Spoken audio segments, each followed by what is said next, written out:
First of all,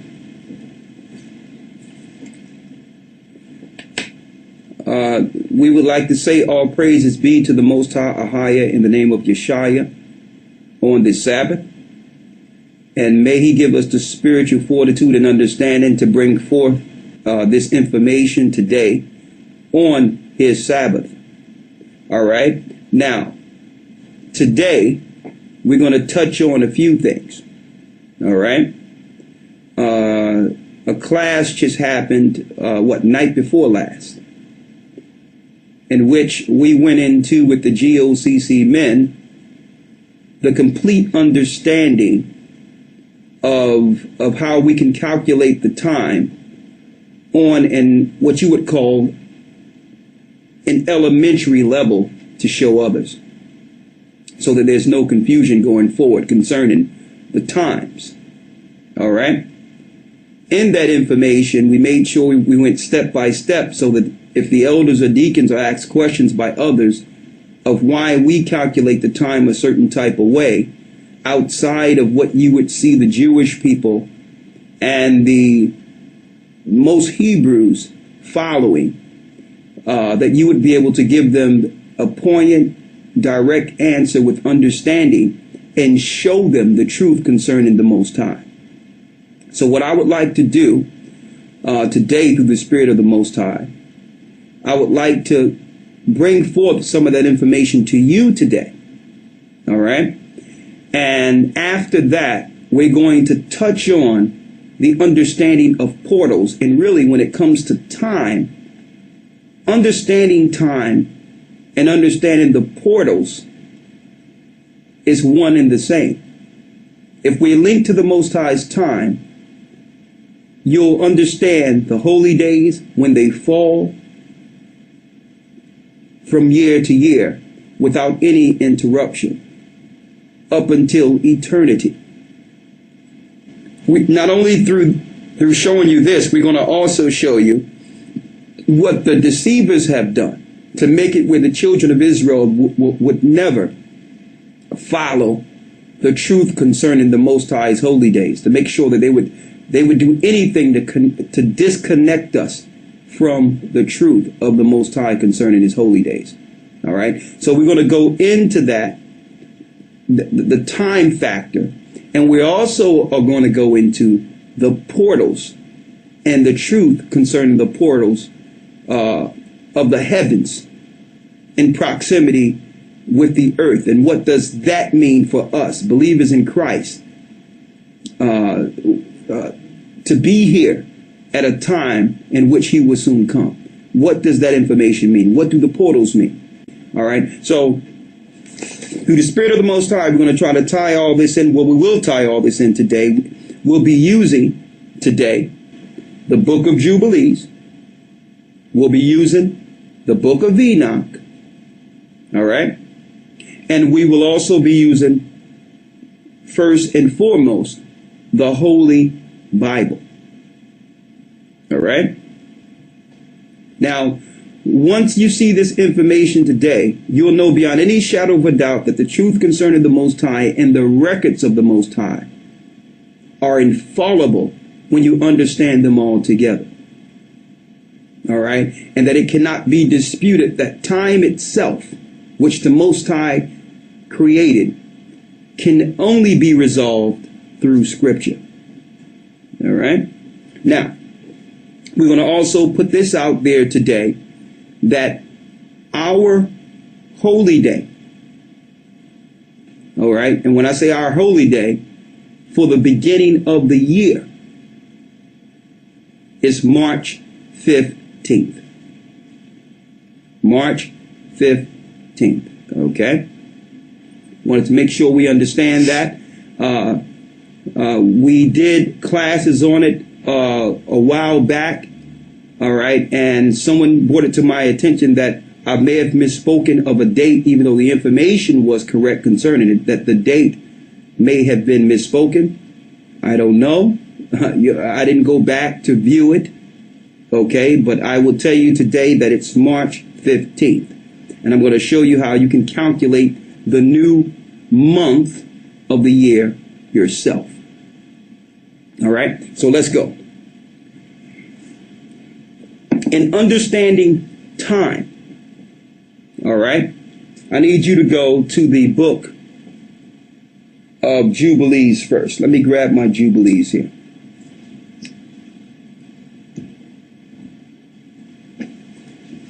Water. Let's get it out of Jubilees concerning time first.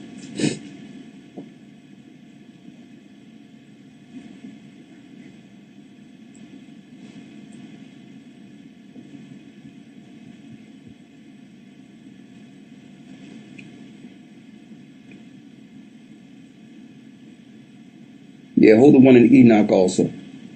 Mm-hmm. Just grab my big book of Jubilees out there, if you don't mind, real quick.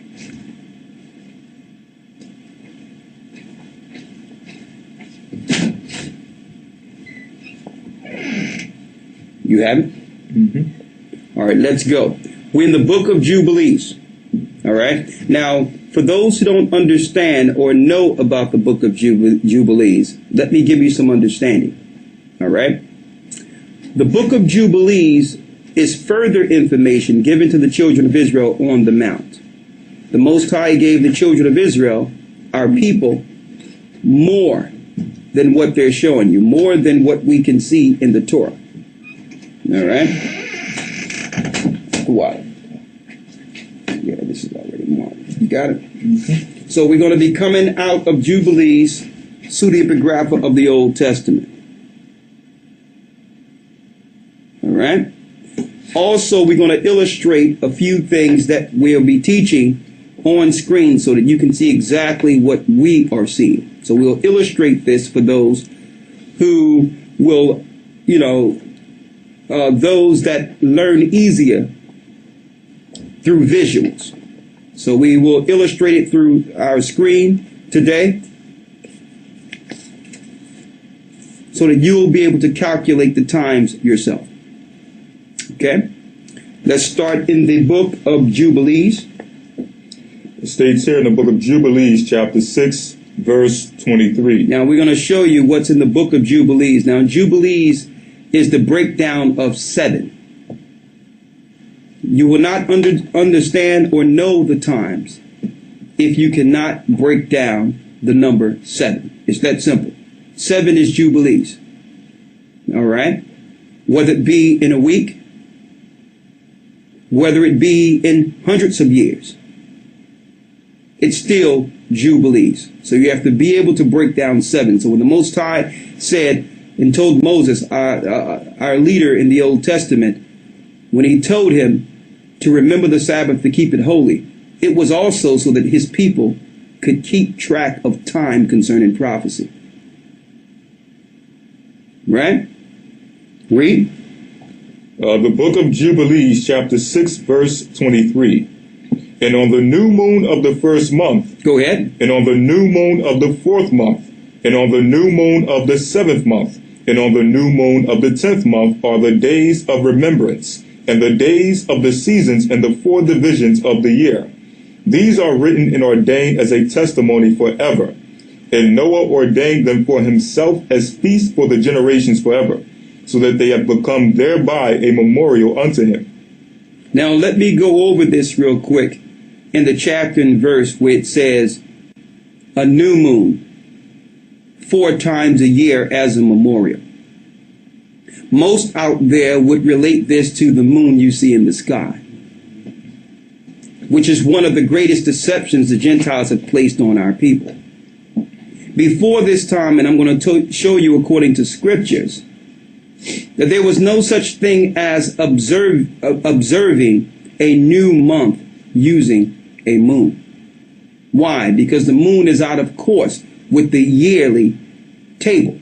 There's 364 days in a year. And with the moon, you can only get 354 days within a year. So what it's really speaking of is new month. There's 4 new months. Now, how to calculate the months is how we're going to show you in relation to how we showed the brothers the other night in the class. How do you calculate what a new month is? That will be illustrated for you today. Now, for those who would say, well, how do we know that it's not speaking of the moon? And I know that question could be out there. Well, there's different Hebrew words for the word moon. Now, I need you to get the word moon in the book of Genesis here. It's the book of Genesis, chapter 37, verse 9. Go ahead. The Hebrew word is H3394. This is the luminary moon. This is the luminary moon. Read. Yarach. That means when you look out in the sky, the Hebrew word for moon, for what you see in the sky, is Yarach. Now let's get another word for moon within the Bible. In the Hebrew, which speaks of a new moon. Chapter and verse. This is the book of 1 Samuel 20 and 5. Go ahead. The Hebrew word is H2320. The Hebrew word is Chadash. Chadash. So Chadash is for your holy days and change of season when it says new moon or new month. Yarach is the moon itself, the luminary brightness of the moon that was created in the beginning. Now, someone asked, well, wouldn't that confuse us if it says the word moon there, when we know that it's not speaking of a physical moon? The answer is yes. They purposely did it this way. Why? Because the Jewish powers that rule today are following the Babylonian way of resolving the moon from the year using the moon. Before our Babylonian captivity, we as a people, the children of Israel, never followed the physical moon from year to year, because by doing so, it would throw the whole quantification or the whole understanding of time off kilt. And I'm going to show you today. You'll never be able to resolve the year to year to year if you follow the physical moon in the sky. And the scriptures tell you why. So yes, the Masoretes, which are linked to our modern day Jesuits, did this while we slept. While the children of Israel were in darkness, the Jewish people injected the moon so that we could lose track of time. So yes, the records we have, they have actually placed moon in them. But the Most High have given us his holy tongue, the Hebrew, to resolve these matters so that we don't throw out this information just because they changed a few words. Okay? So on top of teaching the world the truth through the Spirit of the Most High, we'll also tear down the lies of those who took our records while we slept. See? So now let's go back to Jubilees. So this is not speaking of the Yarach or the moon. It's speaking of a change of month that have nothing to do with the moon. Read. This is the rest of verse 25. And on the new moon of the first month, he was bidden to make for himself an ark. And on that day, the earth became dry. And he opened the ark and saw the earth. And on the new moon of the fourth month, the mouths of the depths of the abysses of the earth were opened, and all the waters descended into them. Go ahead. And on the new moon of the 10th month, the tops of the mountains were seen, and Noah was glad. And on this account, he ordained them for himself as feasts, for a memorial forever. And thus are they ordained. And they placed them on the heavenly tables, and each had 13 weeks, from one to another, from their third to the fourth. And all the days of the commandment will be 52 weeks of days. 52 weeks of days, so 1 year will always be 52 weeks. Read. And these will make the entire year complete. Thus it is engraven and ordained on the heavenly tablets. That means when you look in the skies, which is the heavenly tablets, it's ordained there. Read. And there is no neglecting this commandment. There's no neglecting this commandment. That means from the spiritual realm, year to year come in the same way. Read. For a single year. For a single year. Or from year to year. From year to year. So what we'll have is 364 days from year to year. All right. Now let's go into how it say that the Gentiles would begin to have us follow the moon. It says, and command thou the children. This is verse 32. 32. Read. And command thou the children of Israel. And he told Moses to command the children of Israel that they may observe the year according to this reckoning. 364 days. How many? 364 days. 364 days. And these will constitute a complete year. And these would constitute a complete year. Read. And they will not disturb its time from its days and from its feast. For everything will fall out in them according to their testimony. Everything will fall out from them according to their testimony. That means if we don't follow this 364-day cycle from year to year, our holy days and all that through the year will be thrown off. And you're going to find out for years this was so. But the Most High at the very end would reveal how to deal with his holy days before we're reckoned with as a people in the wilderness. We would have that information. Read. For everything will fall out in them according to their testimony. Go ahead. And they will not leave out any day nor disturb any feast. But if they do neglect. And do not observe them according to his commandment. So if we don't follow the Most High 364-day cycle, then they will disturb all their seasons. They will disturb the seasons. And the years will be dislodged from this order. Go ahead. And they will disturb the seasons and the years, and will not find the path of the years, and will forget the new moons. They will forget the new months. And seasons. And seasons. And Sabbaths. And Sabbaths. And they will go wrong as to all the order of the years. See that? For I know, and from henceforth will I declare it unto thee, and it is not of my own devising. Go ahead. For the book lies written before me, and on the heavenly tablets. The division of days is ordained, lest they forget the feast of the covenant and walk according to the feast of the Gentiles. So they'll forget the feast of the covenants that the Most High has given us and begin to walk after the ordinances and holy days of the Gentiles. Well, it's the Gentiles ruling over us today. Even if you're following the Jewish holy days, you're following the holy days of the Gentiles because they have purposely thrown off time concerning our holy days. Okay? They have no respect for Passover, all the holy days they claim they respect. In actuality, all the days the Jewish people celebrate parallels the Babylonian high holy days to Baal. Read on. After their error and after their ignorance. After the Gentiles' error in ignorance. Why? Because the law was not given to the Gentiles. So the majority of the Hebrews that are out there are actually following the Jewish way of reckoning holy days from year to year.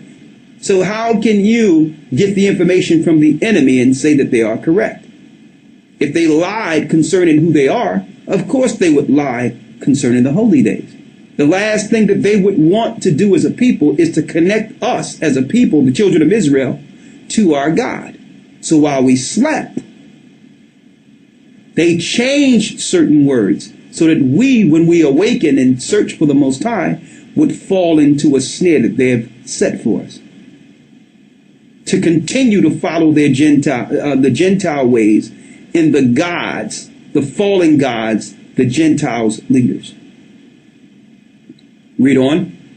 For there will be those who will shortly make observations of the moon. Here's the mistake we will make. We will do what? For there will be those who will assuredly make observations of the moon. It would be those who would make observation of the moon. Read.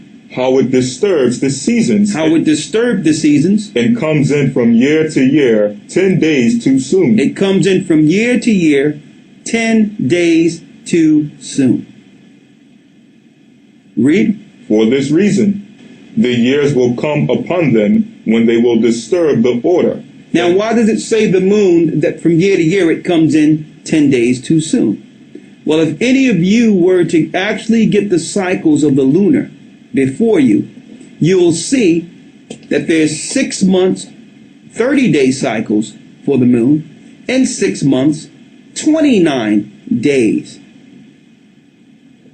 for their monthly cycle.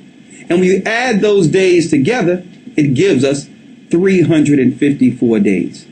That means each year, if you go by a lunar year, it's coming in 10 days early. So imagine if you did this for thousands of years, hundreds of years. That means your clock would be well past the correct heavenly table's clock. See? But if you follow the 52 Sabbaths, remember the Sabbath to keep it holy. If we were to stay on those Sabbaths, that means this year, March 15th, I don't have to calculate anything else. I can count 52 Sabbaths and know that the next year, no matter what your Gregorian calendar says, I know that that Saturday sundown, when I count 52 Sabbaths, is the new year. It's that simple. All right? It's that simple. That's because we will not reckon time according to the moon. The Most High gave Moses this information, this understanding. See? You know, if Moses had the information, who was sent to speak to Moses? Christ. So Christ would have the information. On top of that, you had the Essenes, who was separated from the priest who went off. The Essenes was separated to preserve the information. Read. For this reason. For this reason. The years will come upon them when they will disturb the order and make an abominable day the day of testimony. So they would make an abominable day. That means our people eventually, following the Gentiles, would make a satanic day. Read it again. For this reason. For this reason. The years will come upon them when they will disturb the order. The years will come upon our people in which we will disturb the order. And make an abominable day the day of testimony. Go ahead. And an unclean day a feast day. And an unclean day a feast day. And they will confound all the days. And they will confound all the days. Read. The holy with the unclean. Go ahead. And the unclean day with the holy. For they will go wrong as to the months and Sabbaths and feasts and jubilees. For this reason I command and testify thee, that thou mayest testify to them. For after thy death, thy children will disturb them, so that they will not make the year 364 days only. For this reason they will go wrong as to the new moons and seasons and Sabbaths and festivals. So read that again about the 364 days. Yes, sir. For this reason I command and testify thee, that thou mayest testify to them. For after thy death, thy children will disturb them, and they will not make the year 364 days only. 364 days only. Read. For this reason they will go wrong as to the new moons and seasons and Sabbaths and festivals, and they will eat all kinds of blood with all kinds of flesh. When it says they shall eat all kinds of blood with all kinds of flesh, that we will actually be dealing with the holy days at the same time that Gentiles are dealing with blood sacrifice.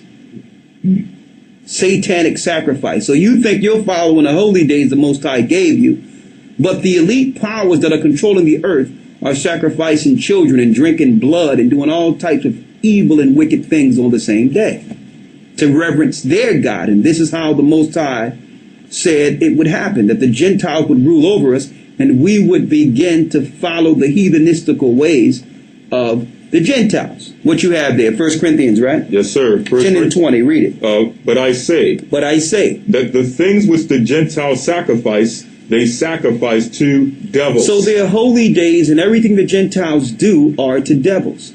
So if you're looking at a moon or a slither of the moon to count from even in your ignorance, because we've all followed things that we thought was true in our ignorance, even when we began to understand we were Hebrews. We found out we were Hebrews, and then we began to still go back to the same Gentiles who have taken our identity to figure out holy days. We had no idea that they switched the holy days from the reckoning of 364 days in calculation to us now using the moon, which is out of course each year. And I used to wonder why it was so hard to calculate like that. Why? Each year you got to start counting over and over again when the Most High is not the author of confusion. Because they did exactly what the Most High said they would do. They would throw the whole time out of course. So the Most High says in Corinthians, and through the Spirit, that the things that the Gentiles sacrifice, they sacrifice to who? To devils. To demons. Read. And not to the Most High. And not to the Most High. Read. And I would not that ye should have fellowship with devils. And we cannot say that we're down with the way the Gentiles are doing things, because we know that when they get in charge, they will begin to reckon our holy days with the moon. And guess what? We've gotten a lot of pushback when we came with the truth concerning this. But you know what? I would rather have the pushback and have the truth out there than to just hide this understanding for the sake of getting along. For the sake of not disturbing the internet community, or Hebrews that have been doing things for a certain amount of time for years, and now someone's going to come later and say, well, we can't do it this way. Well, this is what the Most High said. As we come closer, we're going to get closer to the times that are written on the heavenly tables. We're out of course. Right? Now, I need you to go now to the book of Enoch. Now, why are we going to the book of Enoch? We're going to the book of Enoch because the Most High before the flood gave Enoch a table of how to keep time from year to year, the 364-day table. And by this course, if we continue in this course, we will never be off time concerning the Most High Sabbaths year to year, his feast days year to year. So before Moses had the information, Enoch had the information. Not only did Enoch have this information, Noah had this information, like we read in the book of Jubilees. That it was a change of seasons, which was for each part of Noah's existence in the ark. So that was a time of a year. See? That linked directly to the same time given to Enoch. So let's go to Enoch real quick. Now I'm going to have people understand a few things of how they change time. Before we go there, let's go to Daniel's, where it says they would think to change times and laws. This is the book of Daniel, chapter 7, verse 25. And he shall speak great words against the Most High, and shall wear out the saints of the Most High. So the people that were placed in charge, predominantly the Romans, who are now have hid their Roman genealogy and their Idumean ideology by hiding themselves in jewelry, by hiding themselves as Jews. It's speaking of the Romans. They shall think to change times and laws. Read. And they shall be given into his hand until a time and times and the dividing of time. To show you these people who would think to change times and laws would in the end be over God's chosen people until the reckoning. which is the time, and dividing of times. So these people that are ruling the earth under Satan, purposely while we slept, did everything in an attempt to change time. Now, can you really change time according to the Most High heavenly tables? The answer is no, because the heavenly tables are still intact 364 days a year, which means the stars are going to come out the time they're supposed to in their cycle. The moon and the sun and the moon is going to operate in their cycle from year to year. So that's never going to change from the heavenly realm. It's the deception that would happen on the earth concerning our connection to the Most High. See that? Now, we're going to show you how we can get back on that time. But before then, I'm going to illustrate something to you that probably you didn't know concerning time. Today, we have what we call a 24-hour clock. 12 hours day, 12 hours night. But according to the ancient records, time wasn't reckoned that way. There were 18 parts that we're going to read about in a moment. There were 18 parts. 9 parts day, 9 parts night. But the difference is, instead of 60-minute intervals per part, you had 80 minutes intervals per part. So you had an 18-part day, or what you would call complete cycle of what we call a day. 9 parts day, 9 parts night. 80 parts per minute. Now check out how many minutes you will have in that complete cycle. 1,440 per day. See that 144? To show you that even in a complete cycle, it's divided into 7. That's how it was. Now the Egyptians came on the scene and said that they're going to switch that a little bit. Did they change time? No. But what they did was they changed the equation.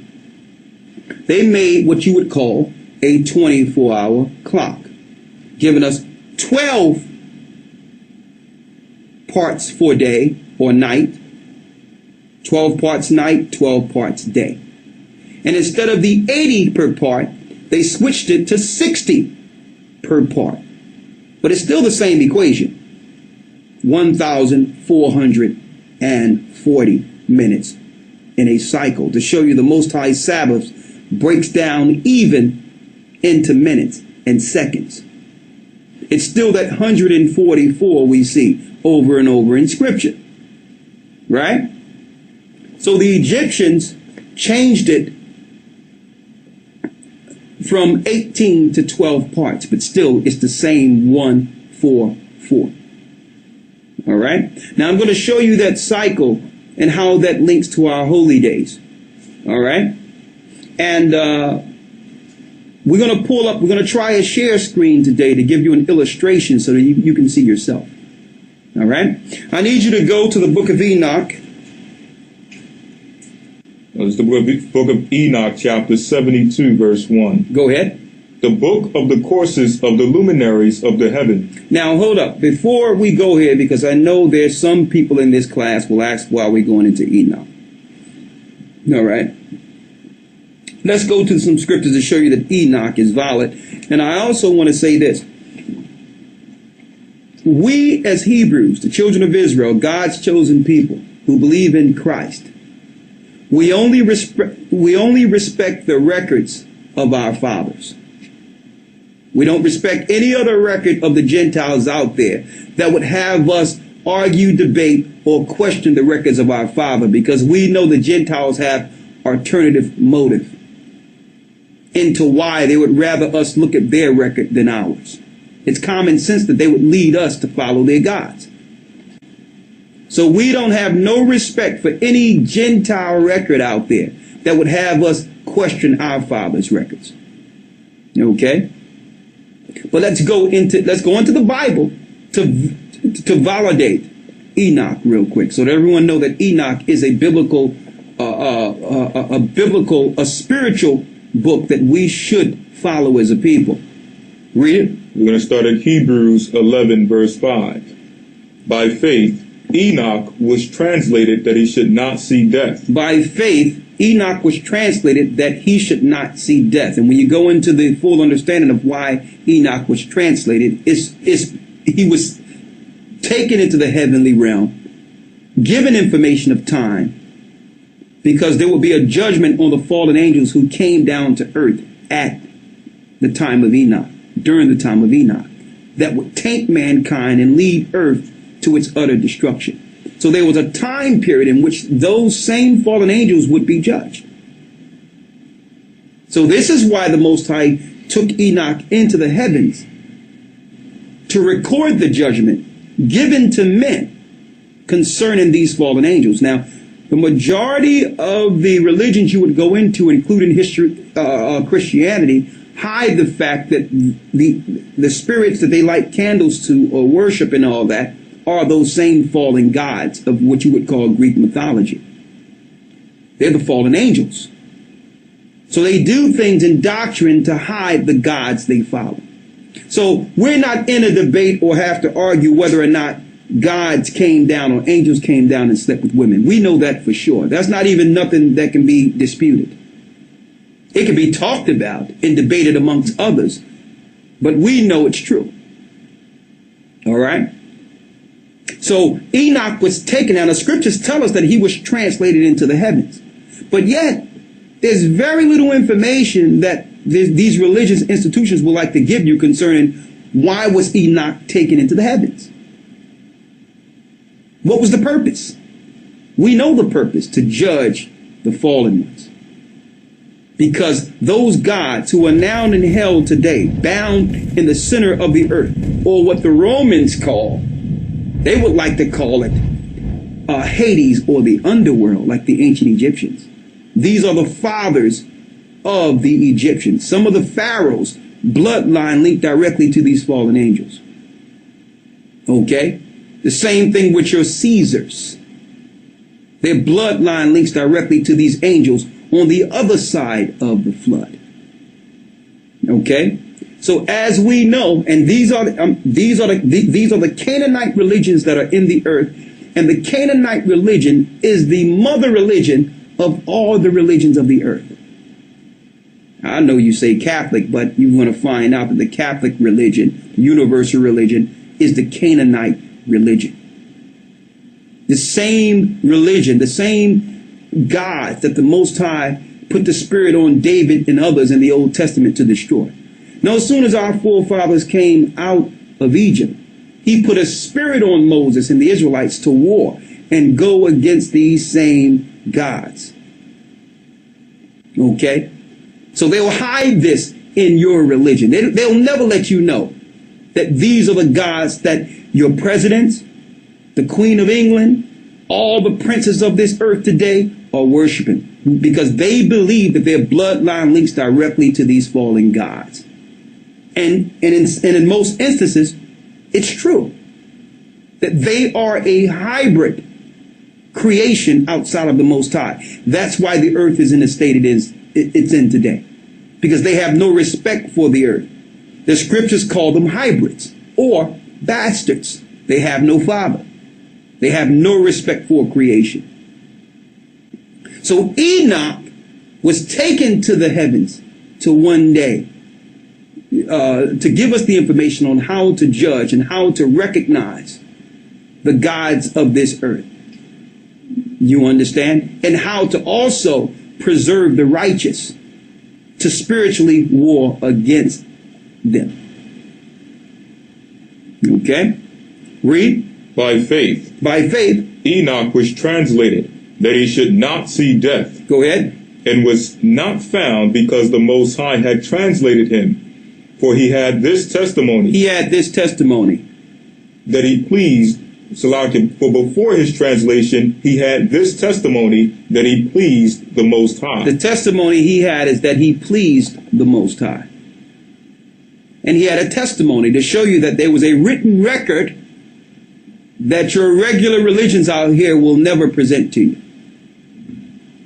Now the Essenes, through the Spirit of the Most High, they scribed these particular records and put it in earthy clay and hid it from amongst men. Okay, and a lot of you, if you look at the Essenes, the Romans were looking to kill them. All the other Gentile kings were looking to destroy them, but the Most High preserved them so that they can preserve our record. They were separated from the priests who began to go off and go against the Most High. Later on, it was translated. The best translation of Enoch you can find is under R.H. Charles. Okay?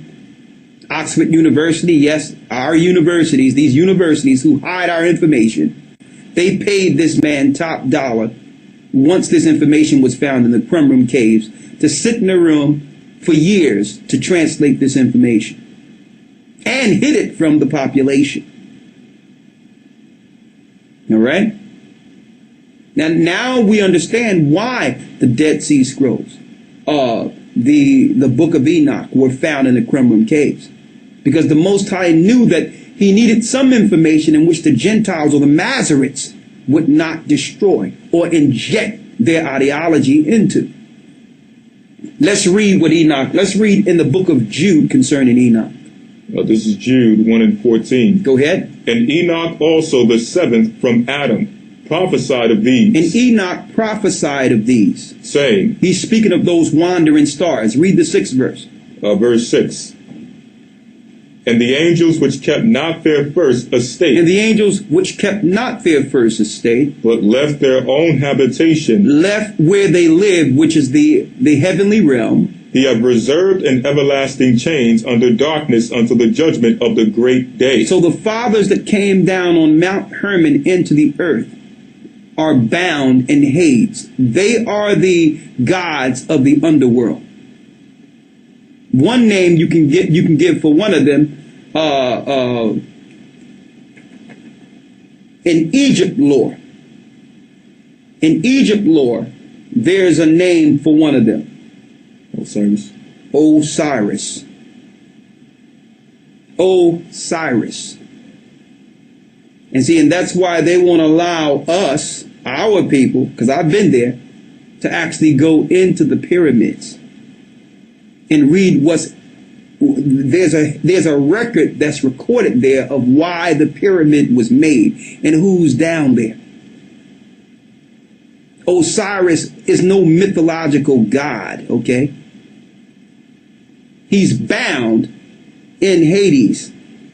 And the Great Pyramid is a gateway into Hades or hell. Okay? And you'll never hear this information in the Christian church. That's why your Queen of England, Barack Obama, and all of them go there and reverence their God, the fallen God, their father. Okay? Another name he has outside of Osiris is Azazel. Azazel. Read. And the angels which kept not their first estate. And the angels which kept not their first estate. But left their own habitation have he reserved in everlasting chains under darkness until the judgment of the great day. Go ahead. Verse 14. And Enoch also, the seventh from Adam. And Enoch also, the seventh from Adam, prophesied of these. He prophesied of these fallen angels before the flood. He prophesied of them.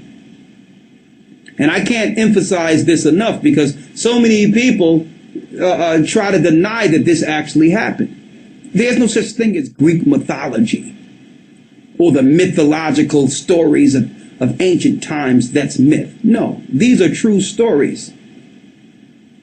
These are true stories of the elite, reverencing their gods. So Enoch prophesied of these fallen angels. Read. Now they're heroes in our society, but they're the enemies of God. Look at all these movies they have out, where these same evil men are now renowned as heroes. Thor. Superman, which is El coming to the earth. On and on and on. Hercules, Perseus, on and on and on. They're making heroes out of these demonic hybrids.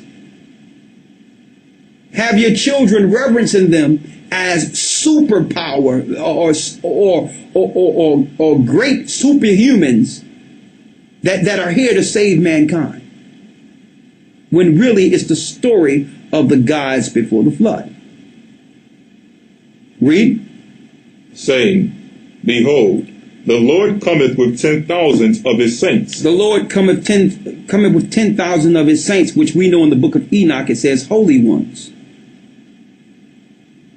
Go ahead. Verse 15. To execute judgment upon all. To execute judgment upon all of them. Read. And to convince all that are ungodly among them of all their ungodly deeds which they have ungodly committed, and of all their hard speeches which ungodly sinners have spoken against him. And that's written of in the book of Enoch, chapter 1, verse 9. He left that testimony. The Bible actually tell you. Now, what was Jude quoting? You mean to tell me in the New Testament there were disciples under Christ quoting Enoch? So that means Christians at this time knew of this judgment. See? But they would minimize the judgment of the gods and their leaders. Why?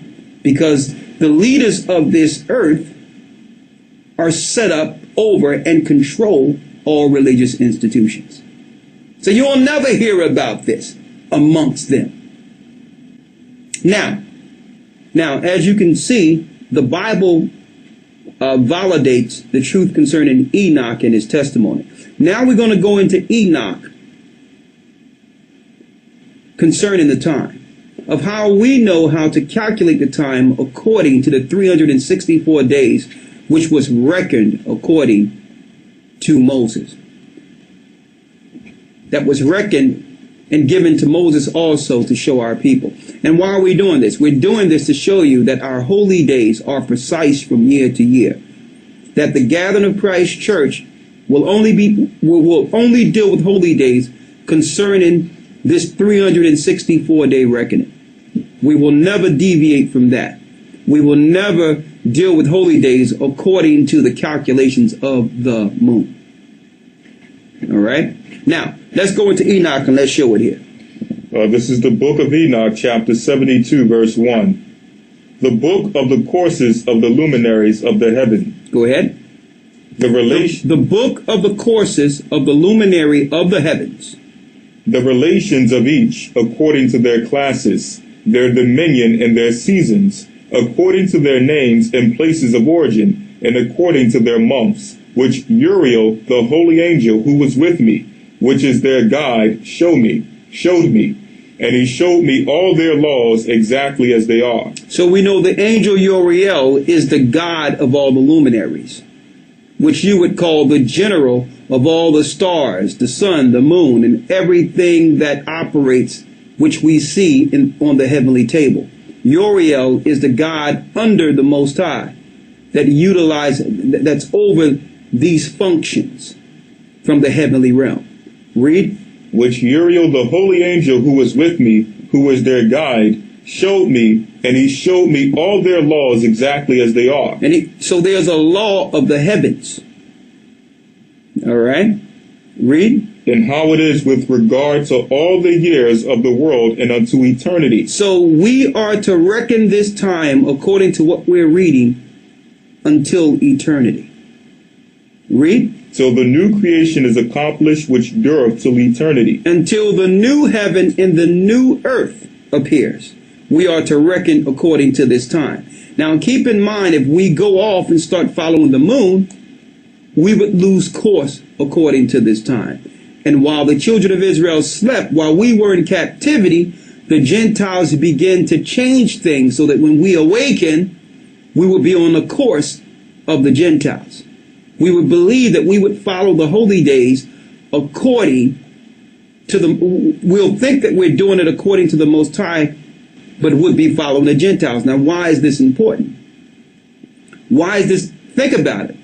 If the Most High destroyed our priests and took us down as a nation because we began to take our holy days and put it on the days of Baal, the Babylonian worshiping of the moon, if we failed doing that, how can we now make it as a people if we awaken as the children of Israel, find out we Israel, and then start following the same holy days the Most High chastised the priests for on the same time of the Gentiles? So we must have a deviation. We can't do it like the Jewish people do it. We know what God they serve. We must do it according to the reckoning of the ancient tables. Listen to this clearly. Go ahead. And this is the first law of the luminaries. This is the first law of the luminaries. The luminary, the sun, has its rising in the eastern portals of the heaven, and its setting in the western portals of the heaven. And I saw 6 portals in which the sun rises. There's 6 portals in which the sun rises. And 6 portals in which the sun sets. So here it is. There's 12 portals on the outside of the earth in the heavenly realm. These are windows or doors. Now, later on in the lesson, I'm going to go into how these windows are in relation to the coming of Christ. But there's portals or windows on the outside of the earth that connects directly to the heavens, into the middle heaven, which what we see when we look out into earth, into the earth.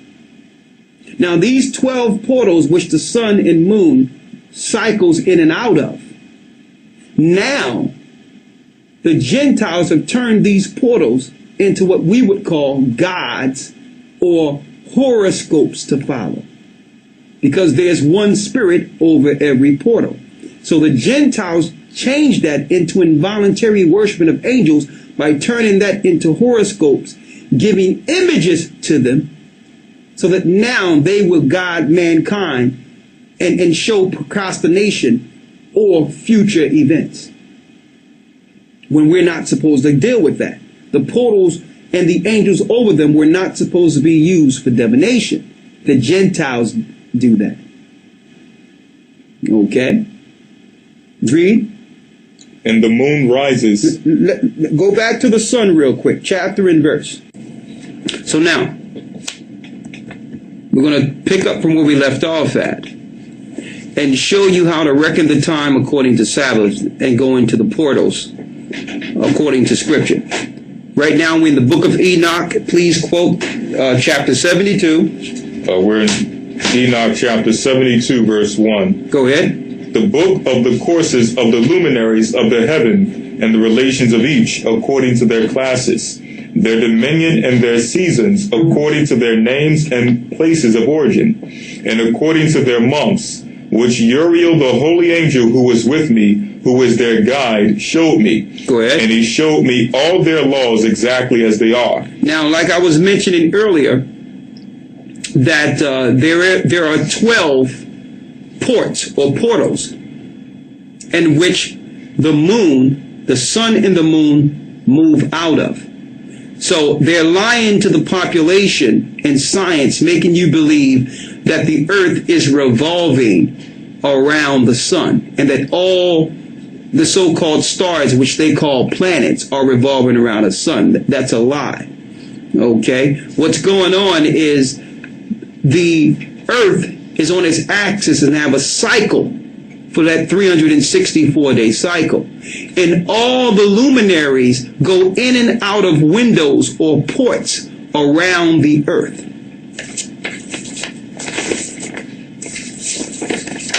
You may have seen something like this concerning an atom. And what science is really telling you is that everything is actually revolving around the face of the deep, which is the earth. Okay? And what the Gentiles have done, they've made a diagram of these portals so that mankind can worship these angels that are over the portals. That's what they've done. They've made a diagram and symbol to worship these angels over portals. And it links also to your horoscopes of how now mankind are using these portals for divination. But go on.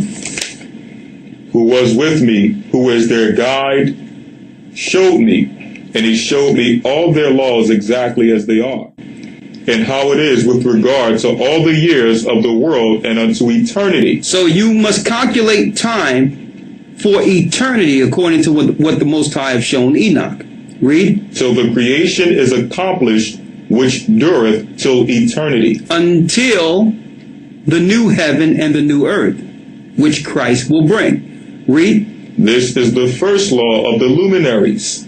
The luminary, the sun, has its rising in the eastern portals of the heaven. Now let's break down the sun now. Go ahead. And its setting in the western portal of the heaven. And I saw 6 portals of which the sun rises. There are 6 portals in which the sun riseth. And 6 portals in which the sun sets. And 6 portals in which the sun sets. Go ahead. And the moon rises and sets in these portals. And the leaders of the stars and those whom they lead, 6 in the east and 6 in the west, and all following each other in accurately corresponding order. Also many windows to the right and left of these portals. Many windows to the right and left of these portals. To show you that these are windows from the heavenly tabernacle into the earth. So this is how angels or the spiritual realm travels into our earth. Read.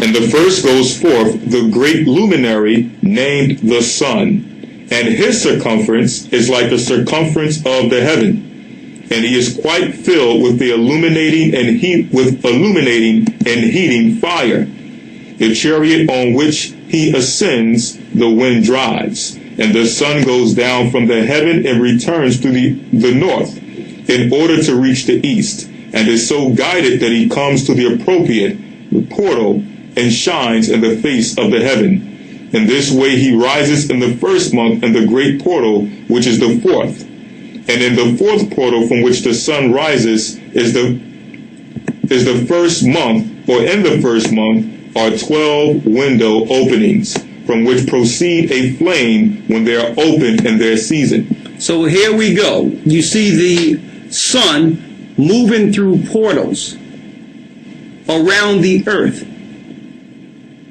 which is indicative to months, leading to years.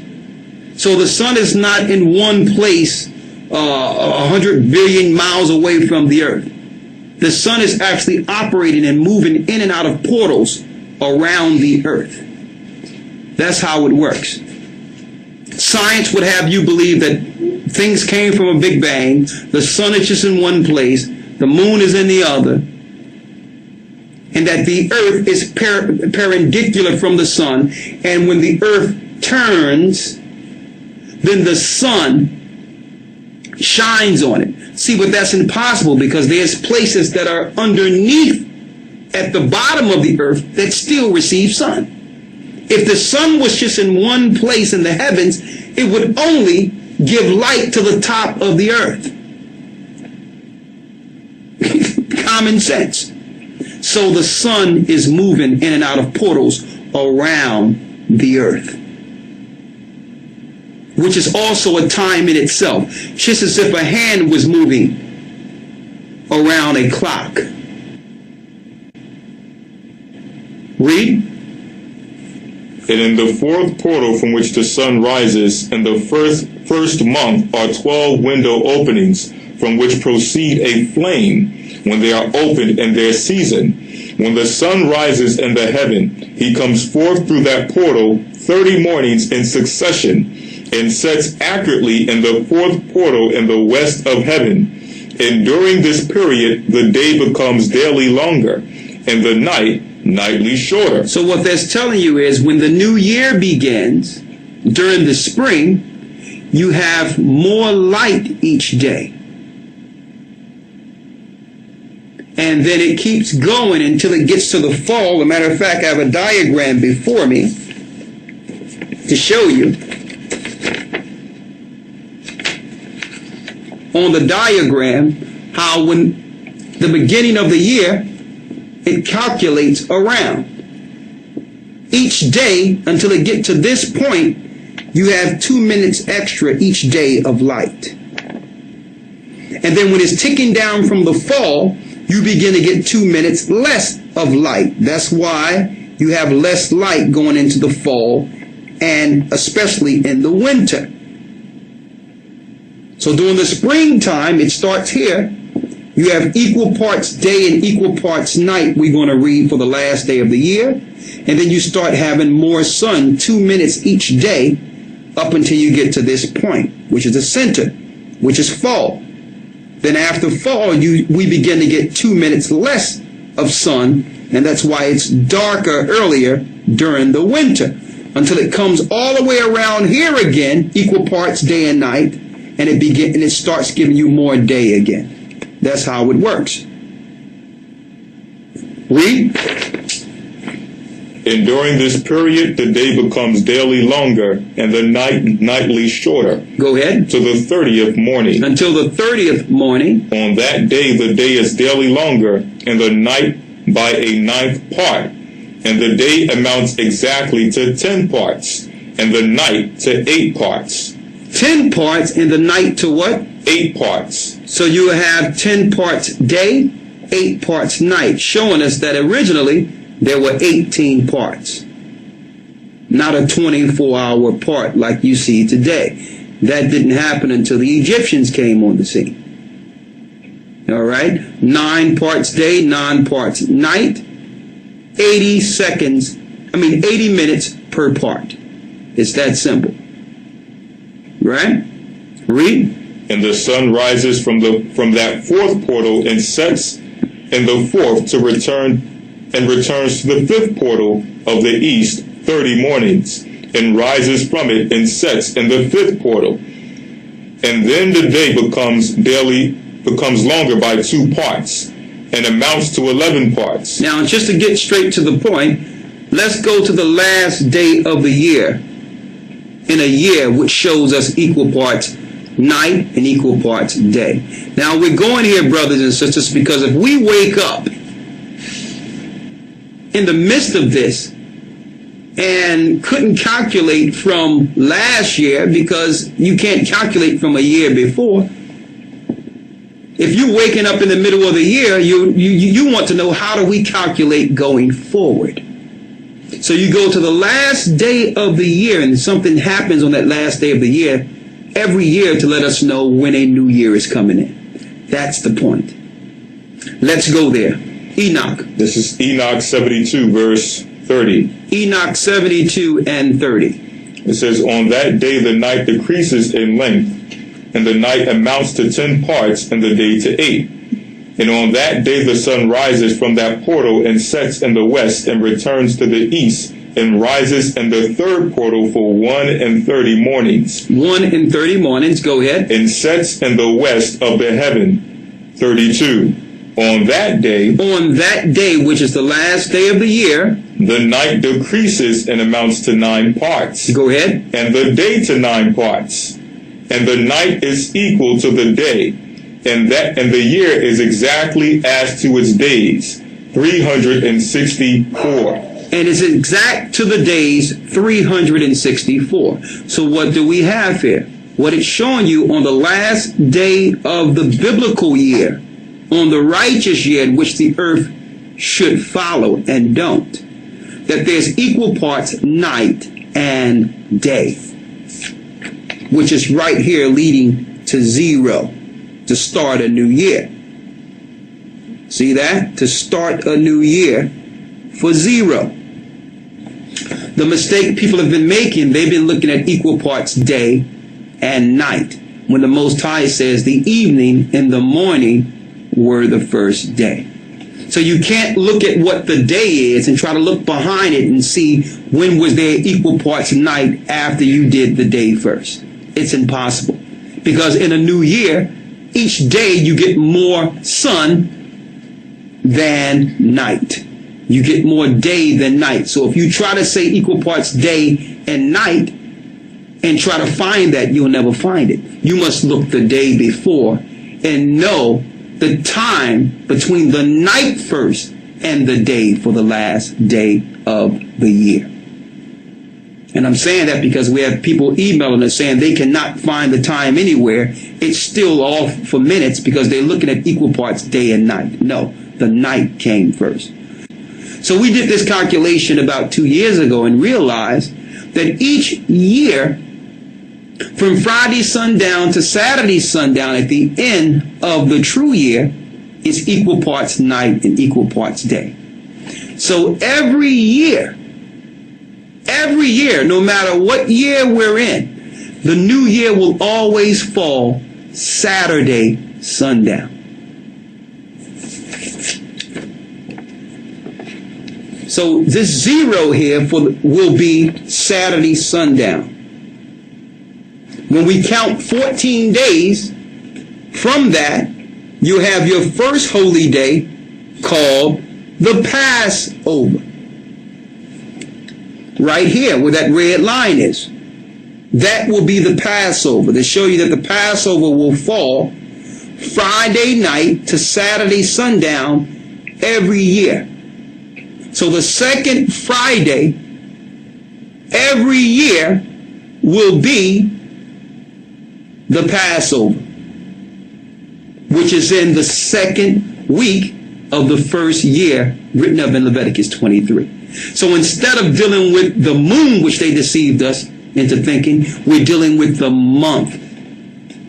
So we'll count 14 days from a new month for the year after equal parts day and night right here, and we'll automatically get the Passover. And see, by following this, we'll know when all the other holy days fall in also. The new month's real turn should have, the new moon's real turn in Scripture should have been new months. We got a month here, which is a Sabbath.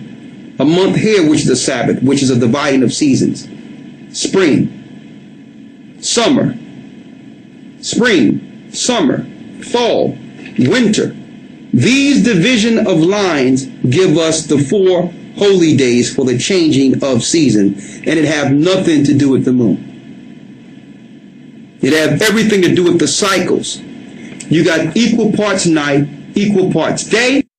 When that happens, that's Saturday sundown. New year. Saturday is the 7th. So each year ends on what? You got it. It ends on the end of the Sabbath going into the first day of the week. Quite simple. It's cycles of 7. They threw us off. Now we're going to show you in Scripture, in the same Scripture, of what will happen if we begin to follow the moon. It tell you that in Enoch. Let's go there real quick when it speaks of the moon's luminary. This is the book of Enoch, chapter 74. Go ahead. Verse 1. It says, "And after this law I saw another law dealing with the smaller luminary." The smaller luminary. Which is named the moon. Which is named the moon. "And her circumference is like the circumference of the heaven. And her chariot in which she rides is driven by the wind. And light is given to her in definite measure. And rising and setting change her rising and setting change every month. And her days are like the days of the sun. And when her light is uniform or full, it amounts to the 7th part of the light of the sun. And thus she rises, and her first phase in the east comes forth on the 30th morning. And on that day she becomes visible, and constitutes for you the first phase of the moon on the 30th day, together with the sun, and the portal where the sun rises." Now what is that telling us in a nutshell? In order to actually know and count from the moon itself, you must first know the cycle of the sun in the beginning, because she don't come into light until what? The 30th day. So what was going on 30 days before that? See, you can't calculate her by herself, because she can't even be reckoning in a new year until 30 days have already passed. Can you see that? That's why it says in the 30th day. It don't start with the first day concerning the moon. See that? Read. Verse 5. And the one half of her goes by a seventh part, and her whole circumference is empty without light, with the exception of 1/7 part of it, and the 14th part of her life. And when she receives 1/7 part of the half of her light amounts to 1/7 part of the half thereof. And she sets with the sun, and when the sun rises, the moon rises with him, and receives 1/2 part of light. And in that night, in the beginning of her morning, in the commencement of the lunar day, the moon sets with the sun, and is visible that night with the 14 parts and half of one of them. And she rises on that day exactly a 7th part, and comes forth and receives from the rising of the sun, and in her remaining days she becomes bright in the remaining 13 parts. And to resolve what we're reading here, so you can understand when you read it back, she actually follows the sun through portals. See, it's the female following the male. So what happens if you begin to follow the moon, which actually is reckoned by what the sun does? You'll go off. And the Gentiles knew this. Now, I need you to go to the next chapter and show that. Read. Yes, sir. Chapter 74, verse 1. Read it. And I saw another course, a law for her. I saw another course, a law for her. And how according to that law she performs her monthly revolution. And all these Uriel, the holy angel who is their leader of them all, showed to me in their positions, and I wrote down their positions as he showed them to me. Go ahead. And I wrote down the months as they were, and the appearance of their lights, till 15 days were accomplished. In a single 7th part she accomplishes all her light in the east, and in the single 7th parts accomplishes all her darkness in the west. And in certain months she alters her settings. It says in certain months she, with being the moon, alter her settings. So sometimes her cycle is off. It's going to show you that. Read. And in certain months she pursues her own peculiar course. She does what she wants to do in certain months. Sound like female, right? Read. In 2 months the moon sets with the sun. In those 2 middle portals, the 3rd and the 4th, she goes forth for 7 days and turns about, and returns again through the portal where the sun rises, and accomplishes all her light. Go ahead. And she recedes from the sun, and in the 8 days enters the 6 portals, the 6th portal from which the sun goes forth. Go ahead. And when the sun goes forth from the days, and when the sun goes forth from the 4th portal, she goes forth 7 days, until she goes forth from the 5th and turns back in 7 days in the 4th portal, and accomplishes all her light. And she receives and enters into the 1st portal in 8 days, and she returns again in 7 days into the 4th portal, from which the sun goes forth. Thus I saw her positions, how the moons rose and the sun set in those days.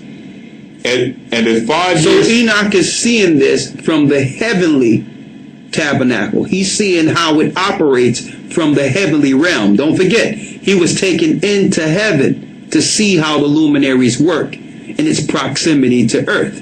Right? Read. And if 5 years are added together. So if you add 5 years together, check out what Enoch says here. If you add 5 years together, the sun has an overplus of 30 days. The sun have an overplus of 30 days. Read. In all the days which accrue to it for one of those 5 years, when they are full, amount to 364 days. Go ahead. And the overplus of the sun and of the stars amounts to 6 days. In 5 years, 6 days, every year come to 30 days. and the moon falls behind the sun and the stars to the number of 30 days. Go ahead. And the sun and the stars bring in all the years exactly. The sun and the stars bring in all the years exactly. You notice it doesn't say the moon. And the reason why, because the moon comes in, yearly cycle comes in 10 days too early. Read. So that they do not advance or delay their position by a single day unto eternity, but complete the years. But until when? Unto eternity. Read on. But complete the years with perfect justice in 364 days. So they complete their cycles with total justice for 364 days. Even the stars are in line the same way for 364 days. There's only one luminary out of all of them that's out of course from year to year, because her phase is only 30 days, 30 days, 30 days. 6 months is 30 days, 6 months 29 days, which is outside of the 364. See that? Now what we're showing you is pure math. There's no way you can keep track of time from year to year with a luminary that comes out of course each year 10 days. Impossible. So how would the prophets keep a fixed time for the Passover every year if this was so? Read.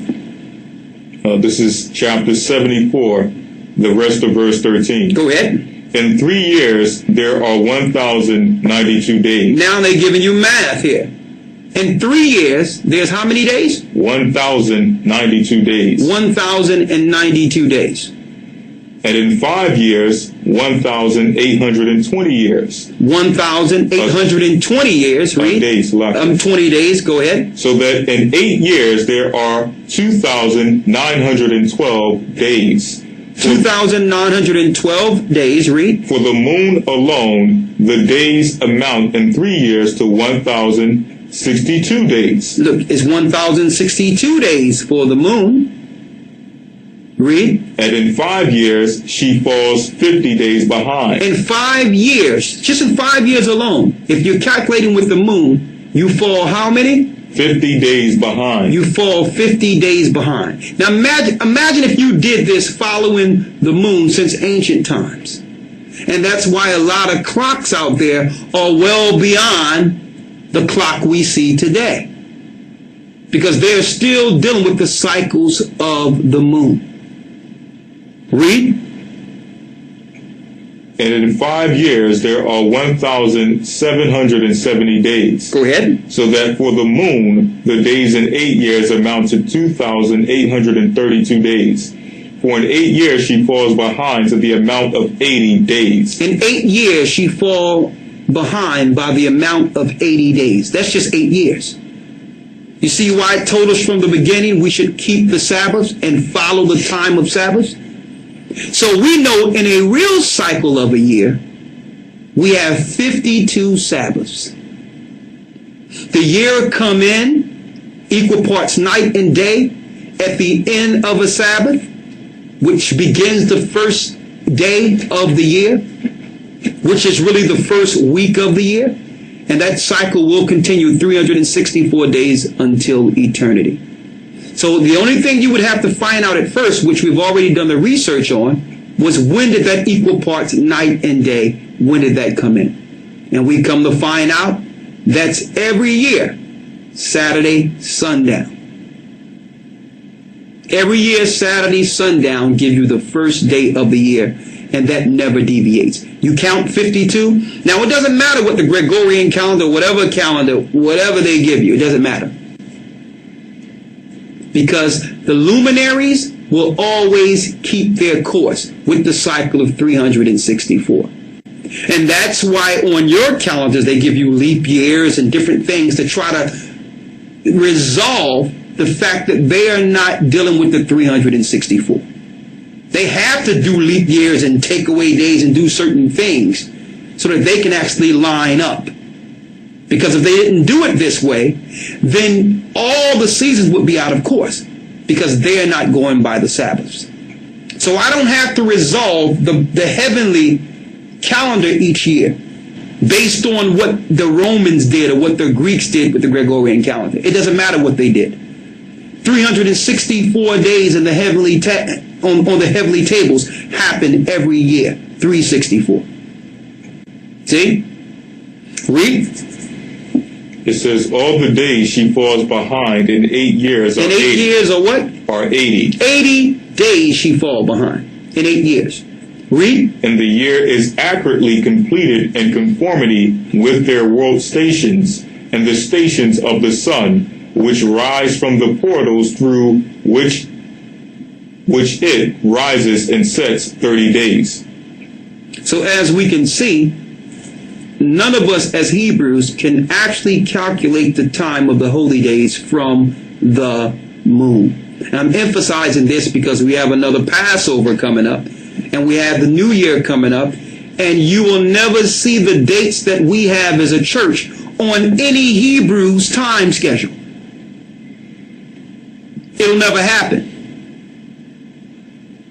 By the same token, and see, that's why we deal with a lot of attacks, because we're revealing the truth that was hidden.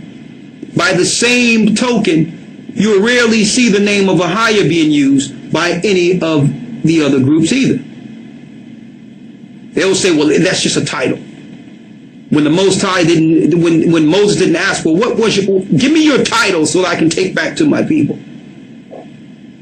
So not only are they following the name of the gods given to them by the Gentiles, they're actually following the holy days of the Gentiles. Still being Hebrews. And that's not far-fetched, because our priests fell and did those same things in old time. Now, how do we resolve understanding how these portals work on the outside of the earth, outside of it just being time? Because these portals on the outside of the earth are also used for something else.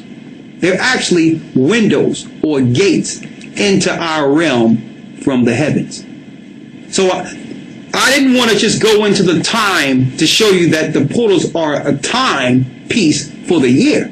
It's deeper than that. And it also links directly to the coming of our Lord and Savior, Christ, when it comes to portals. And see, and that's why the world elites in this earth are working day and night while they're distracting us all, distracting you all and other people, especially those that are asleep, not you, because we know you are awakened, but have distracted the world while they're out in the heavenly realm preparing for the final war, knowing exactly from which portals the angels enter into our realm. That's the real reason they're out in space. Okay? That's the real reason. So I'm going to go into these portals real quick, and I want to show you a few things. First off, the United States never went to the moon. Let me make that clear. They never went to the moon. The eagle never landed on the moon. That was a Hollywood spread so that you all, well, the majority of the population of the earth, would not push back on the funding that NASA needed to build their weaponry and to go back out into the heavenly realm, like their Lord Lucifer promised he would take them. So Lucifer didn't only promise that he would go there, he promised the leaders of this earth that if they help him, he would take them with him. So you can't tell the population on the news, well, listen, we need some funding. We need you all to work for our corporation so that we can fund going out and fighting against Christ and fighting against the Heavenly Father, because there's really a spiritual war going on between us and the righteous angels. They can't tell you that. So they had to come up with some Hollywood spread that they landed on the moon so that now NASA can go before Congress and go before Senate and say, listen, we need more funding because now we've accomplished something. And who knows, there might be more life out there. It might be more territory. Hey, maybe we can find more water. If they really cared about finding something or improving the earth or life itself for us, then they would have treated the earth better. So it's not about going out to help the earth while they're destroying it. Don't you think that's a little asinine or backwards? They are not out in space to land on the moon or to find out if there's other life. They know there's other life. When I say there's other life, the leaders of the elite powers are another life form, Nephilim. And you don't have to go out in space to find them. They are on earth. Okay? So we're going to resolve the truth concerning these portals and what that means for Christ and the elect of the earth. Because these portals are windows from the heavenly realm into different parts of this earth. And they know this. And they also know that there is an elect in this earth that at the very end, when Christ returns, will be pulled through them. Because these portals operate from the heavenly realm into the earth, which means there's windows within the circumference of the earth, in which angels can travel from one part of the earth to another in less than a second. There's doorways in the earth that links directly to these portals. And that's how the angels come into the earth. Okay? Now, to show you this and how this links to Christ and his coming, let's go to Psalms, the 24th chapter real quick. This is the book of Psalms, chapter 24, verse 7. And we're going to go into the Hebrew, because in order to understand this, you must have the Hebrew open before you. All right?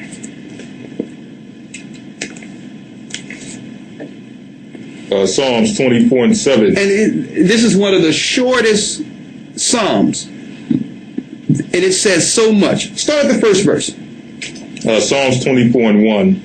The earth is the Lord's and the fullness thereof. Go ahead. The world and they that dwell therein. The earth is the Most High's and the fullness thereof. Now we know that the earth was given into the hand of the wicked. That the earth have been tainted and destroyed. We're talking about mankind having cancer. They have given the earth cancer to the point where the Christ will have to bring us a new heaven and a new earth.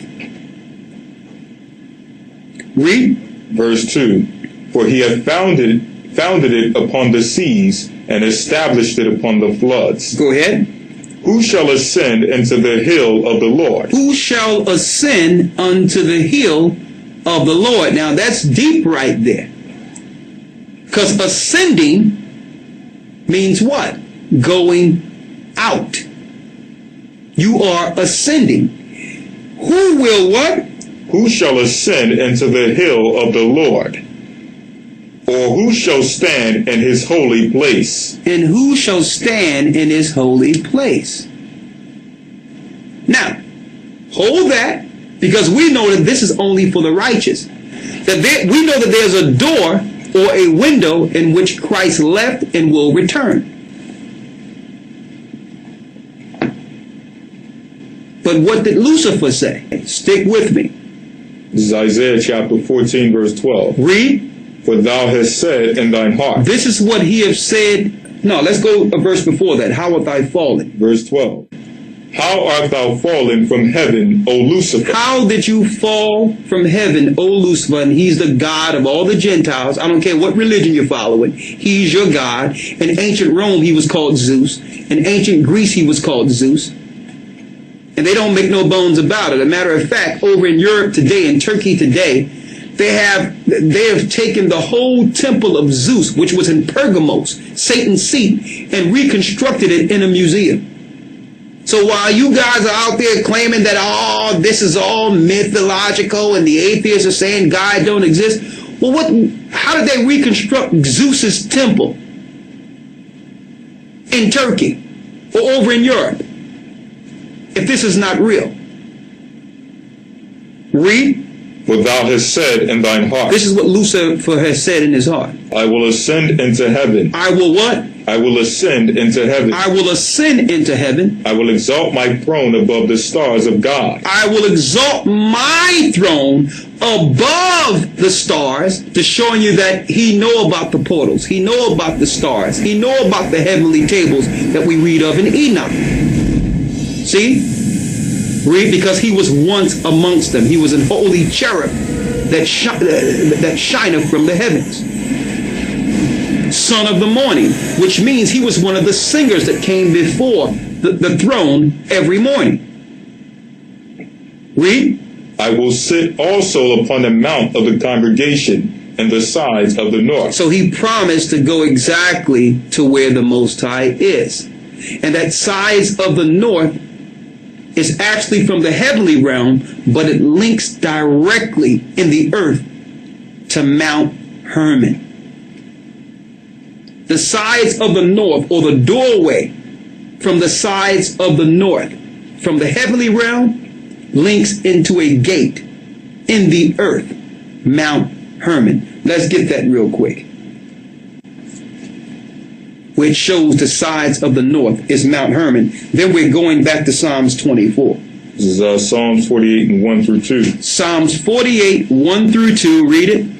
Great is the Lord, and greatly to be praised in the city of our power. Go ahead. In the mountains of his holiness. Beautiful for situation, the joy of the whole earth is Mount Zion. Go ahead. On the sides of the north, the city of the great king.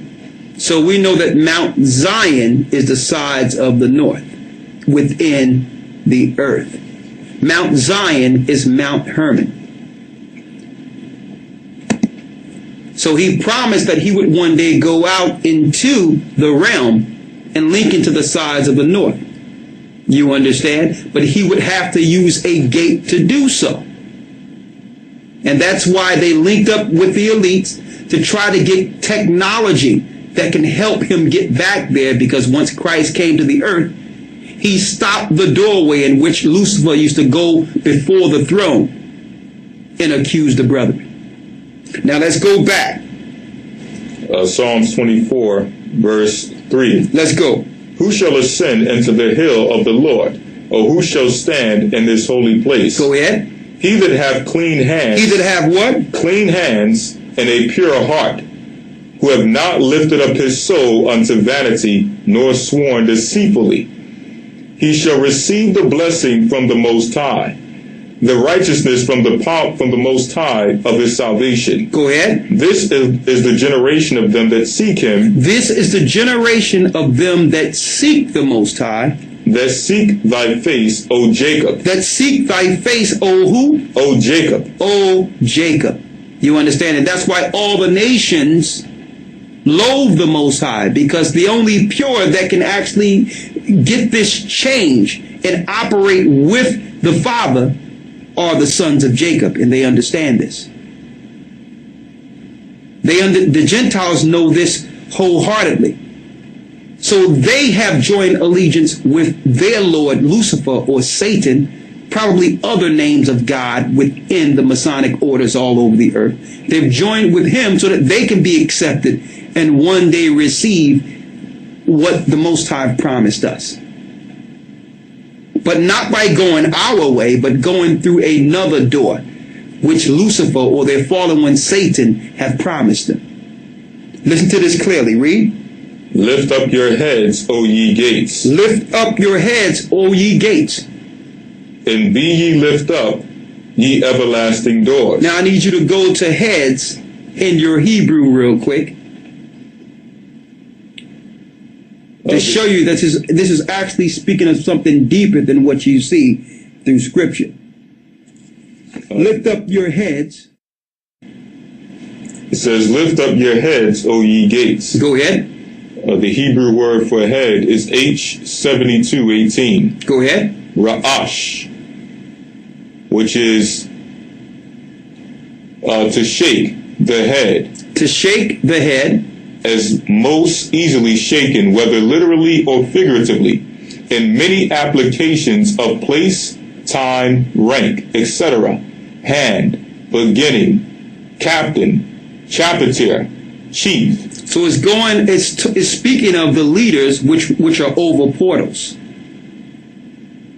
It's speaking of the leaders, the angelic leaders. It says here, like a captain or someone of rank that are over these particular portals. Lift up your heads, read. O ye gates. Give me gates out of the Hebrew there, Elder Lawyer. Gates. This is H8179. Sha'aya. Which is what? Which is gate. Opening. An opening. Door. A door. City. Go ahead. Gate. Port.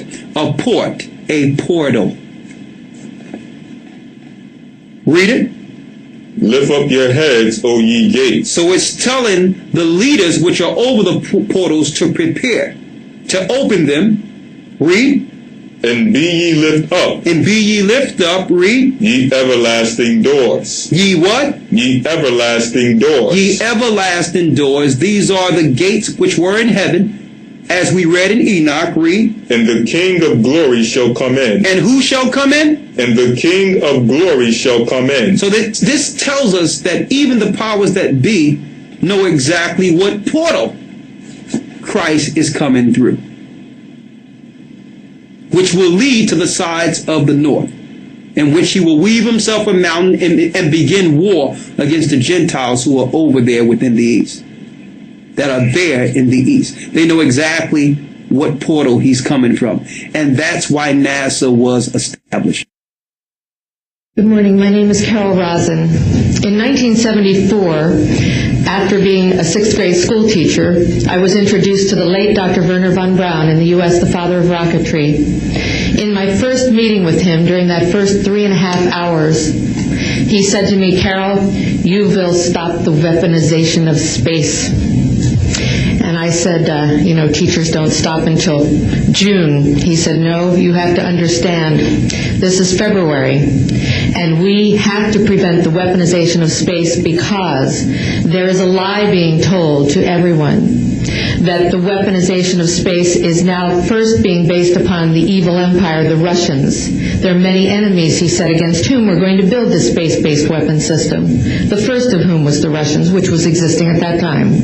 Then there would be terrorists. Then there would be third world countries. Now we call them rogue nations or nations of concern.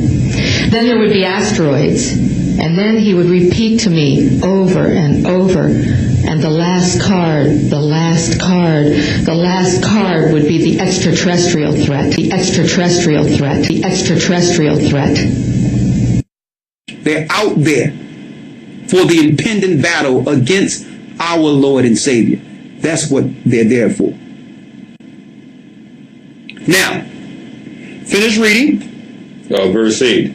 Who is the King of glory? Who is the King of glory? The Lord strong and mighty. Go ahead. The Lord mighty in battle. And the Lord mighty in battle. Read. Lift up your heads, O ye gates. Even lift them up, ye everlasting doors. The King of glory shall come in. And then it re-emphasizes that the King of glory shall come in. So when you look at it through the Hebrew, brothers and sisters, it's give you a whole different dimension, a whole nother level of understanding this battle that will happen in the spirit world upon Christ's coming. Read. Verse 10. Who is the King of glory? Who is the King of glory? The Lord of hosts. He is the King of glory. He is the King of glory. Selah. Selah. Now, what I want you to examine, brothers and sisters, is that the Jesuits, when they got in control, started teaching a deception concerning Christ's coming and the caught up, in which they made you believe that it would be the church being caught up before the Antichrist come on the scene and the mark of the beast is revealed, which have now been founded to be a lie, because the mark of the beast is already on the scene. They've already instituted the RFID chip it's in your Obama bill. They already have a law in which all the children in Europe soon between 2014 and 2016 will be chipped. And there's no one-man antichrist who have called himself God. And no church have been raptured yet. Okay? So they move that whole understanding of the caught up and how those elect in Christ will be moved to a certain place in the earth, and how? By bringing you a philosophy called the rapture, which we call the rapture deception. It's not what they're claiming at all. Some church being pulled up. There's nowhere in the Bible. But when it talks about the angels coming from the four winds, it's speaking of opening doors and moving God's people to a geographical location in this earth. That's what it's really speaking of. So those portals on the outside of the earth are linked to doors within the earth, which the angels will travel and grab the elect throughout the four corners. Let me show you. First, let's go with Christ. Let's go to the book of Acts real quick. I'm going to Matthew 24. Hold that. Right? And I want to go into that whirlwind in Ezekiel. That whirlwind in Ezekiel. You there? Ezekiel 1, right? Mm-hmm. Going to the whirlwind in Ezekiel. We're going to from the four winds in Revelation 7. I want to go there too. Right? But let's go to the book of Acts first. This is Acts 1 and 7. Go ahead. And he said unto them, It is not for you to know the times or the seasons which the Father hath put in his own power, but ye shall receive power after the Holy Spirit is come upon you. And when it says you're not to know the times or seasons, it's not saying we can't keep track of time. What that's speaking of is when you look in the book of Matthew, it tells us that no man know the day or the hour.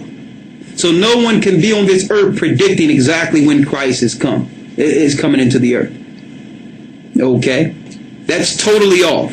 No man can say, well, listen, Christ's going to be back at this date or that date. Or they can't come and say, well, Christ is in the desert, or they know where Christ is. And start taking people places to meet Christ. That's totally off. All right? So that's what it's speaking of. Read. But ye shall receive power after that the Holy Spirit is come upon you, and ye shall be witnesses unto me both in Jerusalem and in all Judea. Okay, and another thing, the Jerusalem in Israel today is not the true Jerusalem. They have deceived the people into believing that where they are is the Jerusalem of ancient times, and that's a bold-faced lie. Okay, number one, the Israel they're showing you today is only a small slither of how big Israel was. And I'm talking about parts of Egypt, parts of Syria. They only have a little landmass. And see, and that's why they're going into Gaza now, looking to extend, because they realized when they went there that they were only colonizing one part to begin to eventually take all of what originally was Israel. That's what the Middle East war is about. When we fell as a people, the Gentiles went in, Moab, Ammon, you name it. They went into the land and started dividing our land by lots. Other nations started taking parts. And by the time we lost our identity, had no idea who we were, by the time that was fulfilled, that whole land was divided amongst other nations, which had nothing to do with Israel. So when 1948 happened, which was a pretext for the Romans to stake their place in our land, they only colonized a small area and called that the state of Israel. Okay? But that's not Israel. That's only a little part of it. They will never show you where the true Jerusalem is. But the Bible gives us that geographical location. Why? Because Solomon's temple had an aqueduct next to water. And it gives you a geographical location of where the real temple was built and where it is. And it's not what they're showing you, brothers and sisters. It's more so near the sides of the north. Okay, so I'm going to tell you right now, everything they have showed us The Gentiles it is, the synagogue of Satan, which are the top sorcerers on this earth. They have played a trick on the whole earth, not just saying that they're Jews. Geographical locations, the real purpose of their Judaism, religion, the whole nine. They have lied on everything. But let's not go too far. What you got there? This is Joshua 1:3-4. Read. It says, every place that the sole of your foot shall tread upon, that I have given unto you, as I said unto Moses, from the wilderness. From the wilderness, that's where we were when we came out of Egypt. And this Lebanon. To Lebanon. Even unto the great river. Even to the great river. The river Euphrates. The river Euphrates. That's all the way through Africa. So that's the real Israel, brothers and sisters. They'll never tell you. So the wars in the Middle East is that these Gentiles, these Romans, their conquest is to actually take all of Israel.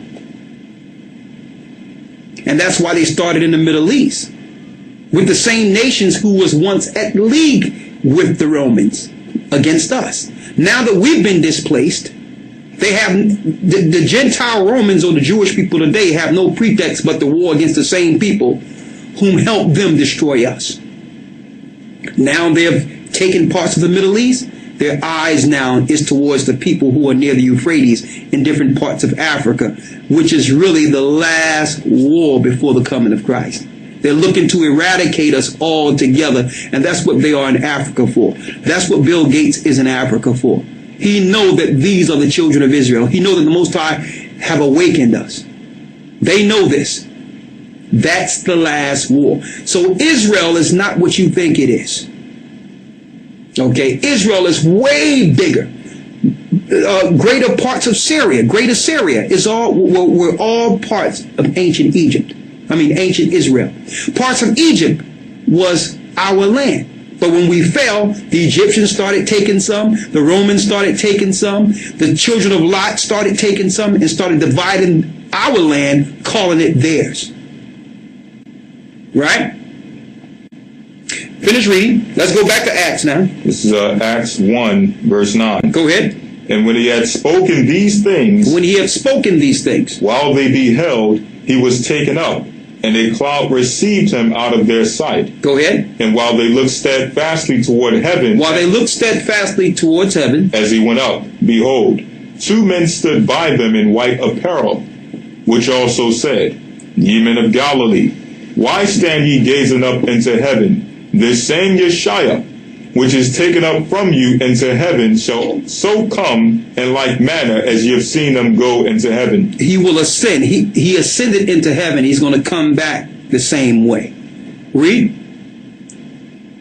Read that last part again. Verse 11, which also said, Ye men of Galilee, why stand ye gazing up into heaven? Why are they looking into heaven? The angels ask. This same Yeshua, which is taken up from you into heaven. The Yeshua, which been taken from you up into heaven, read. Shall so come in like manner. He's going to come from space. He's going to come from the heavenly realm. Read. As you have seen him go into heaven. So if you want a geographical location of where he's coming from, which is in the mystery and tables, we can go back to where? Let's go. Psalms 24.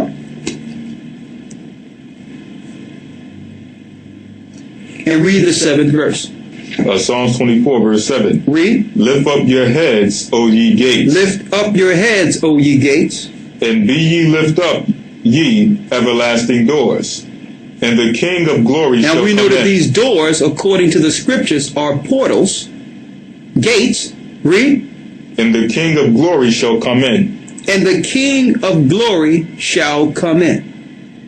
Why ye steadfastly are looking up into heaven? The same way you've seen Christ leave, he shall return. And this is what the elite understands. Now let me show you something else. Let's go back to Revelations. Revelation 7, verse 1. Read. And after these things, I saw 4 angels standing on the 4 corners of the earth. The 4 corners of the earth, read. Holding the 4 winds of the earth, that the wind should not blow on the earth, nor on the sea, nor on any tree. Go ahead. And I saw another angel ascending from the east. Now, when it says the 4 corners of the earth, we know that the earth is a circumference. So what it means by the 4 corners, it's speaking of the 4 gates, the north, east, south, and the west. And it's not like you're thinking. It's not like you're thinking like straight up is due north. It's just like when you see a globe, it's slightly tilted on axis. So north is like that. And this is how the angels enter in and out. Like our father Jacob seen angels, when you read about Jacob's ladders, angels ascending and descending. It's speaking of them coming in and out of windows from outside the earth. Go ahead. Verse 2. And I saw another angel ascending from the east, having the seal of the living God. Go ahead.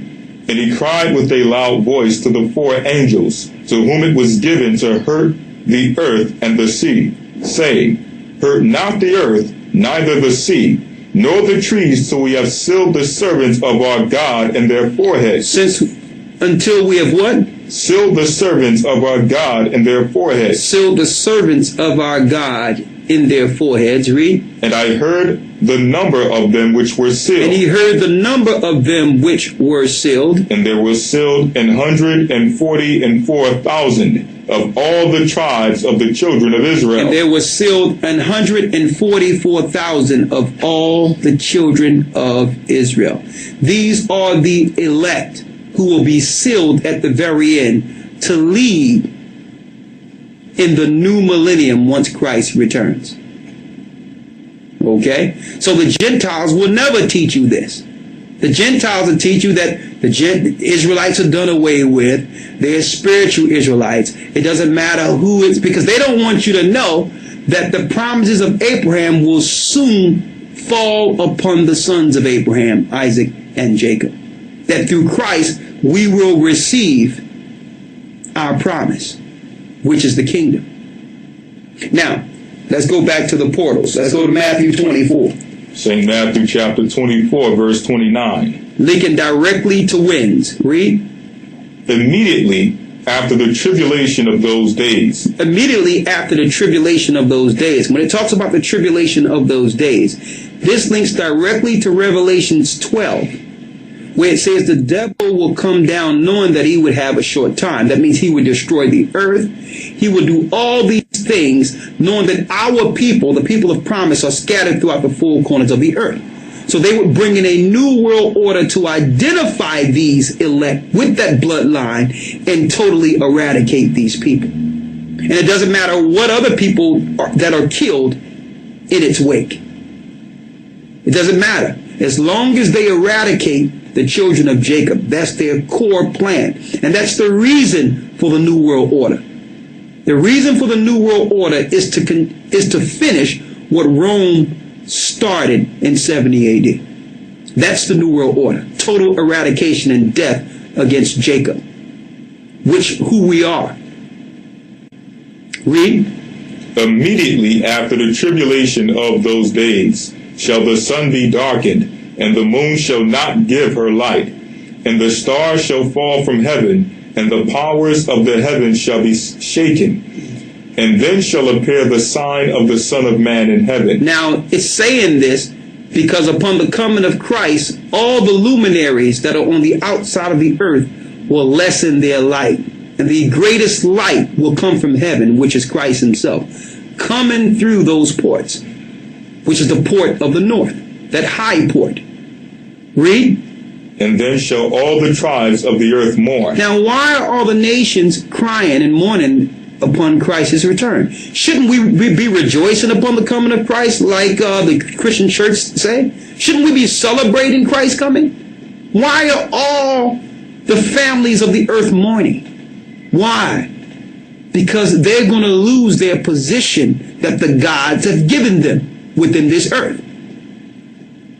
They know that Christ is not coming back to establish in the Asian way or the Roman way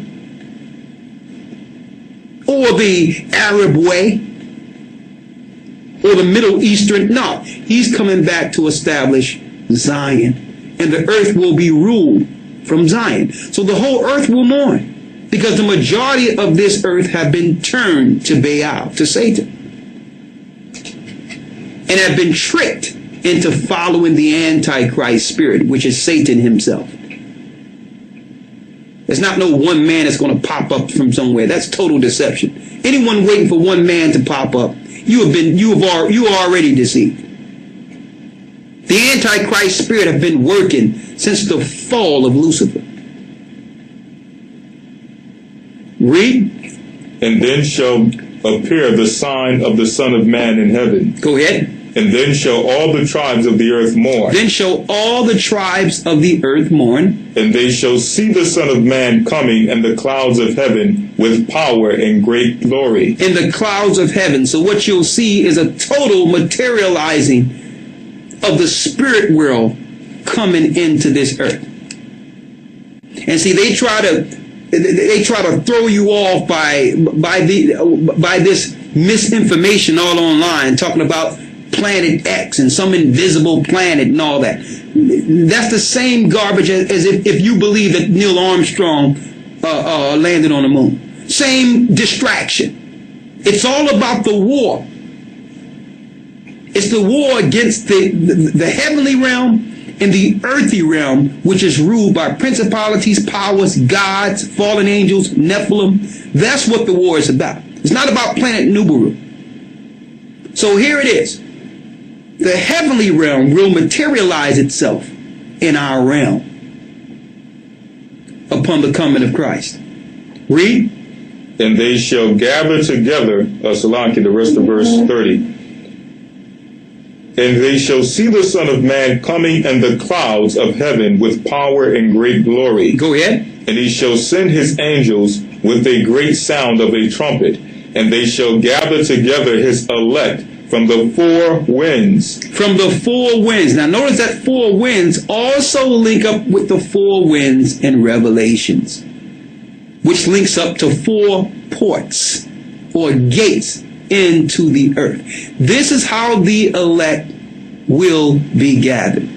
What we're reading here. The angels will come through those ports. There's a north gate, an east gate, a south gate, and a west gate. Okay?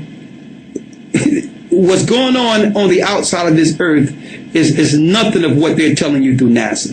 NASA is more so a proxy, propaganda machine to throw you off for the real reason of NASA. The Pentagon, NASA, all of them. These are demonic hubs with the agenda by their Lord Lucifer to fight against our Lord and Savior. That's what this is about. And to eradicate our people before we receive the promise. That's what this whole thing is really about. Read. And he shall send his angels with a great sound of a trumpet. Go ahead. And they shall gather together his elect from the four winds, from one end of heaven to the other. His elect from the four winds of heaven. Who are the elect? Hold that and get Isaiah 45 and 4. Now this is upon the coming of Christ. Now this gathering will be the elect coming in to where some people already exist. Some will already be in the wilderness, and when the ports is open, the angels will bring the rest. Read. Isaiah 45 verse 4. Go ahead. For Jacob my servant's sake. For who my servant? For Jacob my servant's sake. For Jacob my servant's sake. And Israel mine elect. And Israel mine elect. So it's speaking of both sides of the kingdom, northern and southern. They're the elect of the Most High. We are the elect of the Most High. to be 100% emphatically clear on this, the Jewish people are not the chosen people of God. They are the chosen people of Lucifer, of their God. But going back to this point here, the elect will be moved into a geographical location in this earth. Let's go back to that scripture to show you the lines in Joshua of the true Jerusalem, the true Israel, that the Most High gave us by line. Let us show you. This is Joshua 1 and 3 through 4. Read. Every place that the sole of your foot shall tread upon, that have I given unto you, as I said unto Moses, from the wilderness and this Lebanon. The wilderness? And this Lebanon. And this, now the wilderness is all the way in Saudi Arabia. It's on the borders of the Red Sea in Saudi Arabia. That belongs to Israel. Read. And this Lebanon. And this Lebanon. Even unto the great river, the river Euphrates. And that's why the so-called UN is right now in Africa in certain geographical locations. They're looking to take all that land that was once ours, even the land that goes into Africa. See that? When it doesn't belong to them. Right? Now, let's go to Ezekiel, the 20th chapter. Also, to add to that, the Euphrates River runs in Mesopotamia, near Syria. Exactly. Iraq, Syria, Iraq. Exactly. When you look at the river Euphrates, Syria, Iraq, down into Africa, all that was originally, parts of all that was originally parts of Israel. When we fell as a people, you have to realize we were a big nation. Let alone when the northern kingdom fell first, then the Assyrians start to misplace a lot of their people in the southern parts of Israel, which now we call after their lands. The same thing when it happened to us. We had a mass part of the east. The ancient Israel map, compared to the small little slither of Israel we see on the map today, the landmass is exponentially great compared to that little slither of Israel we see. So that also resolved the reason for why the Jewish people over in Israel today are in war with these other nations, because they're saying that Israel belongs to them. So they have the ancient maps of what Israel once was. And when you look at the geographical lines that was promised to our fathers, these are the lands that the Jewish people are fighting against, claiming that the land belongs to them. Not just that little slither they colonized as a base before taking the rest. Okay? Thank you for bringing that point there, right? Mm-hmm. Let's read Ezekiel 20. Ezekiel chapter 20, verse 1. Go ahead. And it came to pass in the 7th year, in the 5th month, in the 10th day of the month, that certain of the elders of Israel came to inquire of the Lord and sat before me. Go ahead. Then came the word of the Lord unto me, saying, Son of man, speak unto the elders of Israel, and say unto them, Thus saith the Lord Power, Are ye come to inquire of me? As I live, saith the Most High Power, I will not be inquired of by you. Wilt thou judge them, son of man? Wilt thou judge them? Cause them to know the abominations of their fathers, and say unto them, Thus saith the Most High Power, in the day when I chose Israel, in the day in which I chose Israel, and lifted up my hand unto the seed of the house of Jacob, and made myself known unto them in the land of Egypt, when I lifted up my hand unto them, saying, I am the Most High your power, and the day that I lifted up my hand unto them to bring them forth of the land of Egypt into a land that I espied for them, flowing with milk and honey, which is the glory of all lands. Then said I unto them. So that land, Israel, is the glory of all lands. And see, I want to put this out there too, that you have tribes out there who know they're Israel in Africa that are now looking to gain status by the Jewish people in Israel. They're compromising themselves and bowing to Satan. Okay, we're not looking for no recognition from the imposters that stole Israel for some political status. That's not what it's about. It's about exalting the kingdom to come, and let them know that our Lord and Savior is going to tear their kingdom down, including the land of Israel they're in today. Not compromising and being recognized as a tribe by the Jewish people. You there? Mm-hmm. What you got? This is Numbers 23 and 9. Numbers 23 and 9. Read it. It says, "From the top of the rocks I see him, and from the depths of the hills I behold him. Lo, the people shall dwell alone, and shall not be reckoned among the nations." And shall not be what? And shall not be reckoned among the nations. And shall not be reckoned among the nations. So we as a people are not looking to get recognition by Gentiles. Especially the Gentiles that are claiming to be us, whom we know are Idumeans and Romans. Okay, so now that the Most High has shined his light and have actually magnified his people in the earth and have given them the truth concerning their true identity, now you have others that are using that status to try to get recognition from Israel. We're not going for it. Let's go back to Ezekiel. Yes, sir. Ezekiel chapter 20, verse 6. Go ahead. "And the day that I lifted up my hand unto them to bring them forth out of the land of Egypt." Which is Ahijah, Ahijah. He guided the children of Israel out of Egypt. Read. "Into a land that I espied for them, flowing with milk and honey, which is the glory of all lands.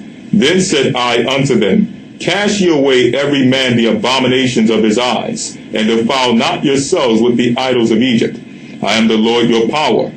But they rebelled against me and would not hearken unto me." But we rebelled and would not listen. Read. "They did not every man cast away the abominations of their eyes, neither did they forsake the idols of Egypt." Exactly, and that's why it shows you, even in past time when we left Egypt, while Moses was up in the mount receiving the information that we're talking about today, our people began to make the same idols that we knew about in Egypt and try to relate it to us being Israel, to try to take the Gentile way and infuse it into the Most High's law, statutes, and commandments and worships, the same way they do today.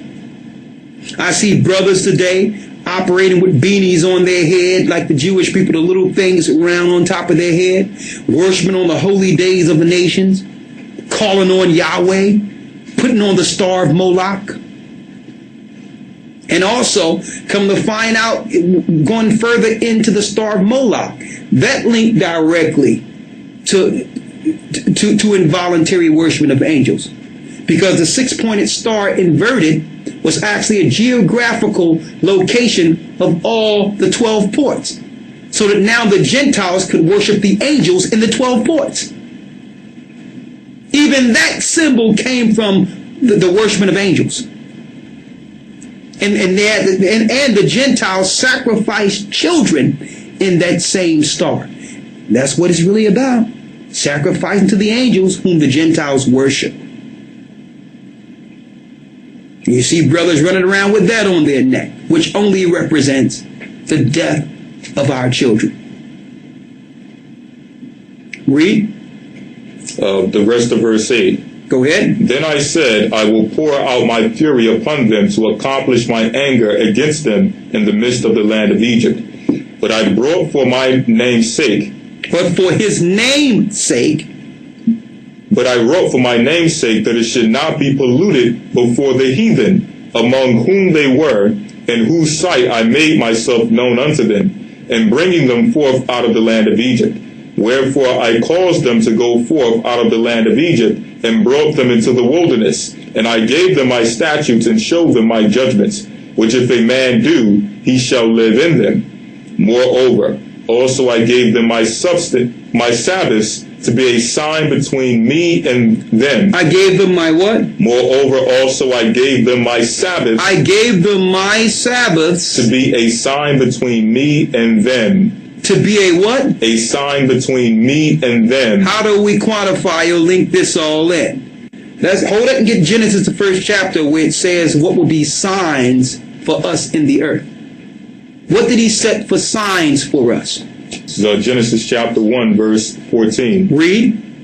Then the Most High Ahia said, let there be lights in the firmament of the heavens. Let there be lights in the firmament of the heavens. To divide the day from the night. To divide the day from the night. And let them be for signs. Let them be for what? For signs. For signs. And for seasons. And for seasons. For days. For days. And years. And years. Go back to Ezekiel 20 and read that last verse again. This is Ezekiel 20 and 12. Moreover, also I gave them my Sabbaths. I gave them my Sabbaths. To be a sign. To be a sign. Between me and them. Between us and the Most High. To show you that by following the Sabbaths, you're following the holy luminaries and keeping track of the heavenly time through Sabbaths.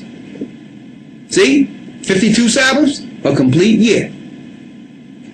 See, at one time, we didn't have timepieces on our arms and on our, or computers with the time on it so that we'll know what time it was.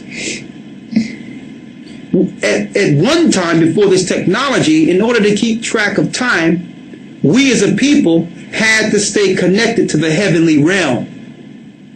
See? And by them disconnecting us from how to keep time, they've separated us from the Most High, and the Most High's time, the Most High seasons, the Most High holy days, and that's what keep us on point concerning judgment. They have totally separated us from that to a point now where we don't even look up as a people anymore. We don't even know what's out there as a people. Read. 13. But the house of Israel rebelled against me in the wilderness. Go ahead. They walked not in my statutes. So we walk not in the statutes of the Most High. That's why we're scattered. Read. And they despised my judgments, which if a man do, he shall live in them. Go ahead. And my Sabbaths they greatly polluted. And my Sabbaths they greatly polluted. Now we know how we greatly polluted the Most High Sabbaths. We started linking up the Sabbath to the Gentile moon holy days. Read.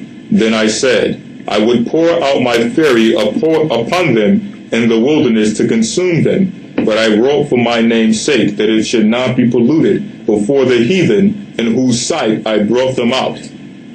Go ahead.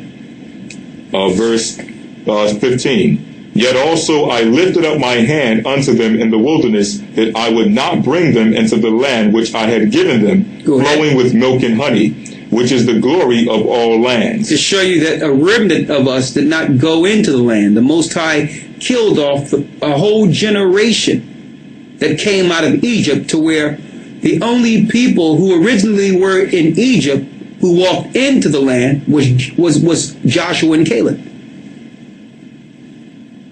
Only two people that left Egypt actually walked in. And then we left out a multitude. And only two people from that generation walked into the land. Only the children walked in. That was outside of Joshua and Caleb. To show you that the purging that's going on in the earth is also similar to the same, where a large percentage of the people will not walk in.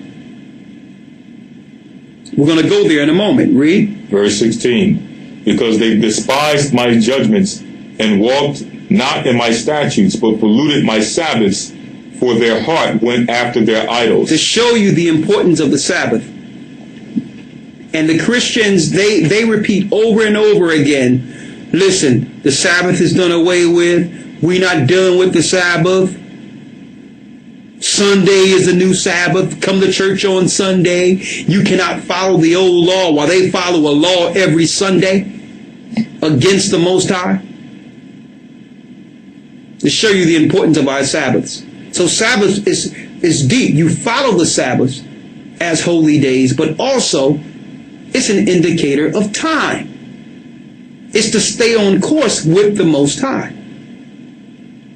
Read. Verse 17. Nevertheless, mine eyes spared them from destroying them. Go ahead. Neither did I make an end of them in the wilderness, but I said unto their children in the wilderness, walk ye not in the statutes of your fathers. So he told the children, don't follow your fathers. Neither observe their judgments, nor defile yourselves with their idols. For I am the Most High your power. Walk in my statutes, and keep my judgments, and do them, and hallow my Sabbaths. And they shall be a sign between me and you, that ye may know that I am the Most High your power. So if we keep the Most High Sabbath, that's the sign that we are the children of the Most High, because we are obedient to our Father. That's the sign that he looks for in the earth, whether or not we are reverencing and respecting his Sabbaths. Read. 21. Notwithstanding, the children rebelled against me. The children rebelled. We began to walk after the ways of the Gentiles. They walked not in my statutes which I kept, neither kept my judgments to do them. Which if a man do, he shall even live in them. Go ahead. They polluted my Sabbaths. Then I said, I would pour out my fury upon them to accomplish my anger against them in the wilderness. Nevertheless, I withdrew my hand and wrought for my name's sake, that I should not be polluted in the sight of the heathen, in whose eyes I brought them forth. I lifted up my hand unto them also in the wilderness, that I would scatter them among the heathen and disperse them through the countries. So now it's been accomplished. We've been scattered throughout the four corners of the earth. Like in Jeremiah said, we have lost our identity. We have no idea who we are or where we came from. That happened. The slave ships, all that happened because we began to forget the Most High Sabbaths and follow the way of the heathen. Read. Because they had not executed my judgments, but had despised my statutes, and had polluted my Sabbaths, and their eyes were after their fathers' idols. Go ahead. Wherefore I gave them also statutes that were not good, and judgments whereby they should not live. And I polluted them in their own gifts, and that they caused to pass through the fire all that openeth the womb, that I might make them desolate, to the end that they might know that I am the Most High power. So to have you understand what happened here, because our foreparents didn't want to follow the law, statutes, and commandments, he turned them over to the God of this world. And they began to sacrifice their children to the God of this world. Now, I know some people out there read this and say, well, that's not right. Why would God turn over his children? Well, he give mankind a path. He give you a choice. So it's not the Most High, per se. It was our choice to give our children to Satan by not following the Most High. Read. 27. Therefore, Son of Man, speak unto the house of Israel, and say unto them. And say unto them. Thus saith the Most High power. This is what Ahiah say. Yet in this your fathers have blasphemed me, and that they have committed a trespass against me. For when I had brought them into the land, for the which I lifted up my hand to give it to them, then they saw every high hill, and all the thick trees, and they offered there their sacrifices.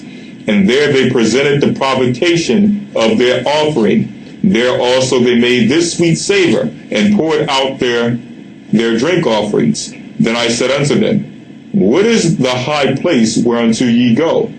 And the name thereof is called Bamah unto this day. Wherefore say unto the house of Israel, thus saith the Most High power, are ye polluted after the manner of your fathers? Now, when it talks about the high place, you have to realize Israel fell as a nation and began to build high places to Ashtoreth and the gods and goddesses of the Gentiles. So the Most High is asking, where's these high places you're worshiping me at? I can relate that now to someone walking into a Catholic church, or walking into a mosque, or walking into some big cathedral you think is church. Read. Verse 30. Go ahead. Wherefore say unto the house of Israel, thus saith the Most High Power, are ye polluted after the manner of your fathers, and commit ye whoredom after their abominations? You see, and that's the whoredom we commit by following the religions of the nations, of the great whore, the Babylonian great whore, which is the Christian church, which is the mother of all religions in this earth. Read.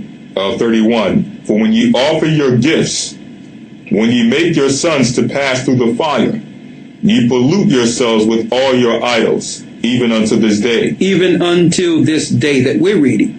Read. And I shall be inquired of by you, O house of Israel. So let you know the Most High says he will visit us on these actions. Read. As I live, saith the Lord Power. Now it's coming into our time. Listen clearly. I will not be inquired of by you, and that which cometh into your mind shall not be at all that ye say, we will be as the heathen, as the families of the countries, to serve wood and stone. The wood is your Christianity, the stone is your Islam. Read. As I live, saith the Lord Power, surely with a mighty hand and with a stretched out arm and with fury poured out. The stretched out arm and fury poured out. Read. Will I rule over you. Go ahead. And I will bring you out from the people and will gather you out of the countries wherein you are scattered. Now, as you can see, this is something that have never happened before. Israel coming back. So he says, I will gather you out of the places wherein ye are scattered.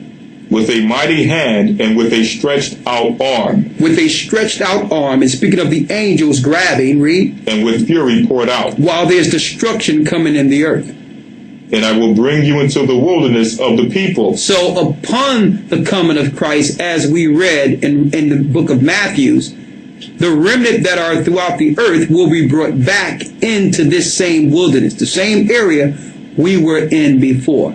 How will they be pulled in? It tell you in Enoch, through ports, through gates. Okay? There's gates, 12 all around the earth. So when the angels are sent in from the four winds around the earth, they will come in and grab those of the bloodline of the children of Israel and bring them into the wilderness. That is the next phase. That's the next phase that Christian churches are not even speaking of. They're only speaking of somebody disappearing, and then you look up and your mother's not there and your sister's not there. That's total madness. Total madness that have nothing to do with the last judgment of Israel. That's what this is speaking of. Read. And I will bring you into the wilderness of the people. I will bring you into the wilderness of the people. And there will I plead with you face to face. And now the Most High is going to deal with us again like he once did coming out of ancient Egypt. Now, mind you, Christ was that cloud that was utilized as an intercessor between the Most High and us before. That will happen again.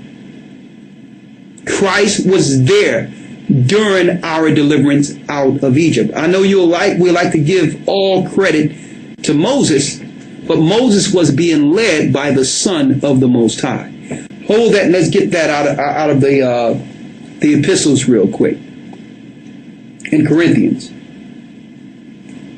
the 10th chapter, real quick. You got it? Yes, sir. Let's read it. Let's show you that Christ led us and led Moses in the Old Testament. And this is for the Hebrews out there that want to joke about Christ and say that Christ is not our leader and all these things.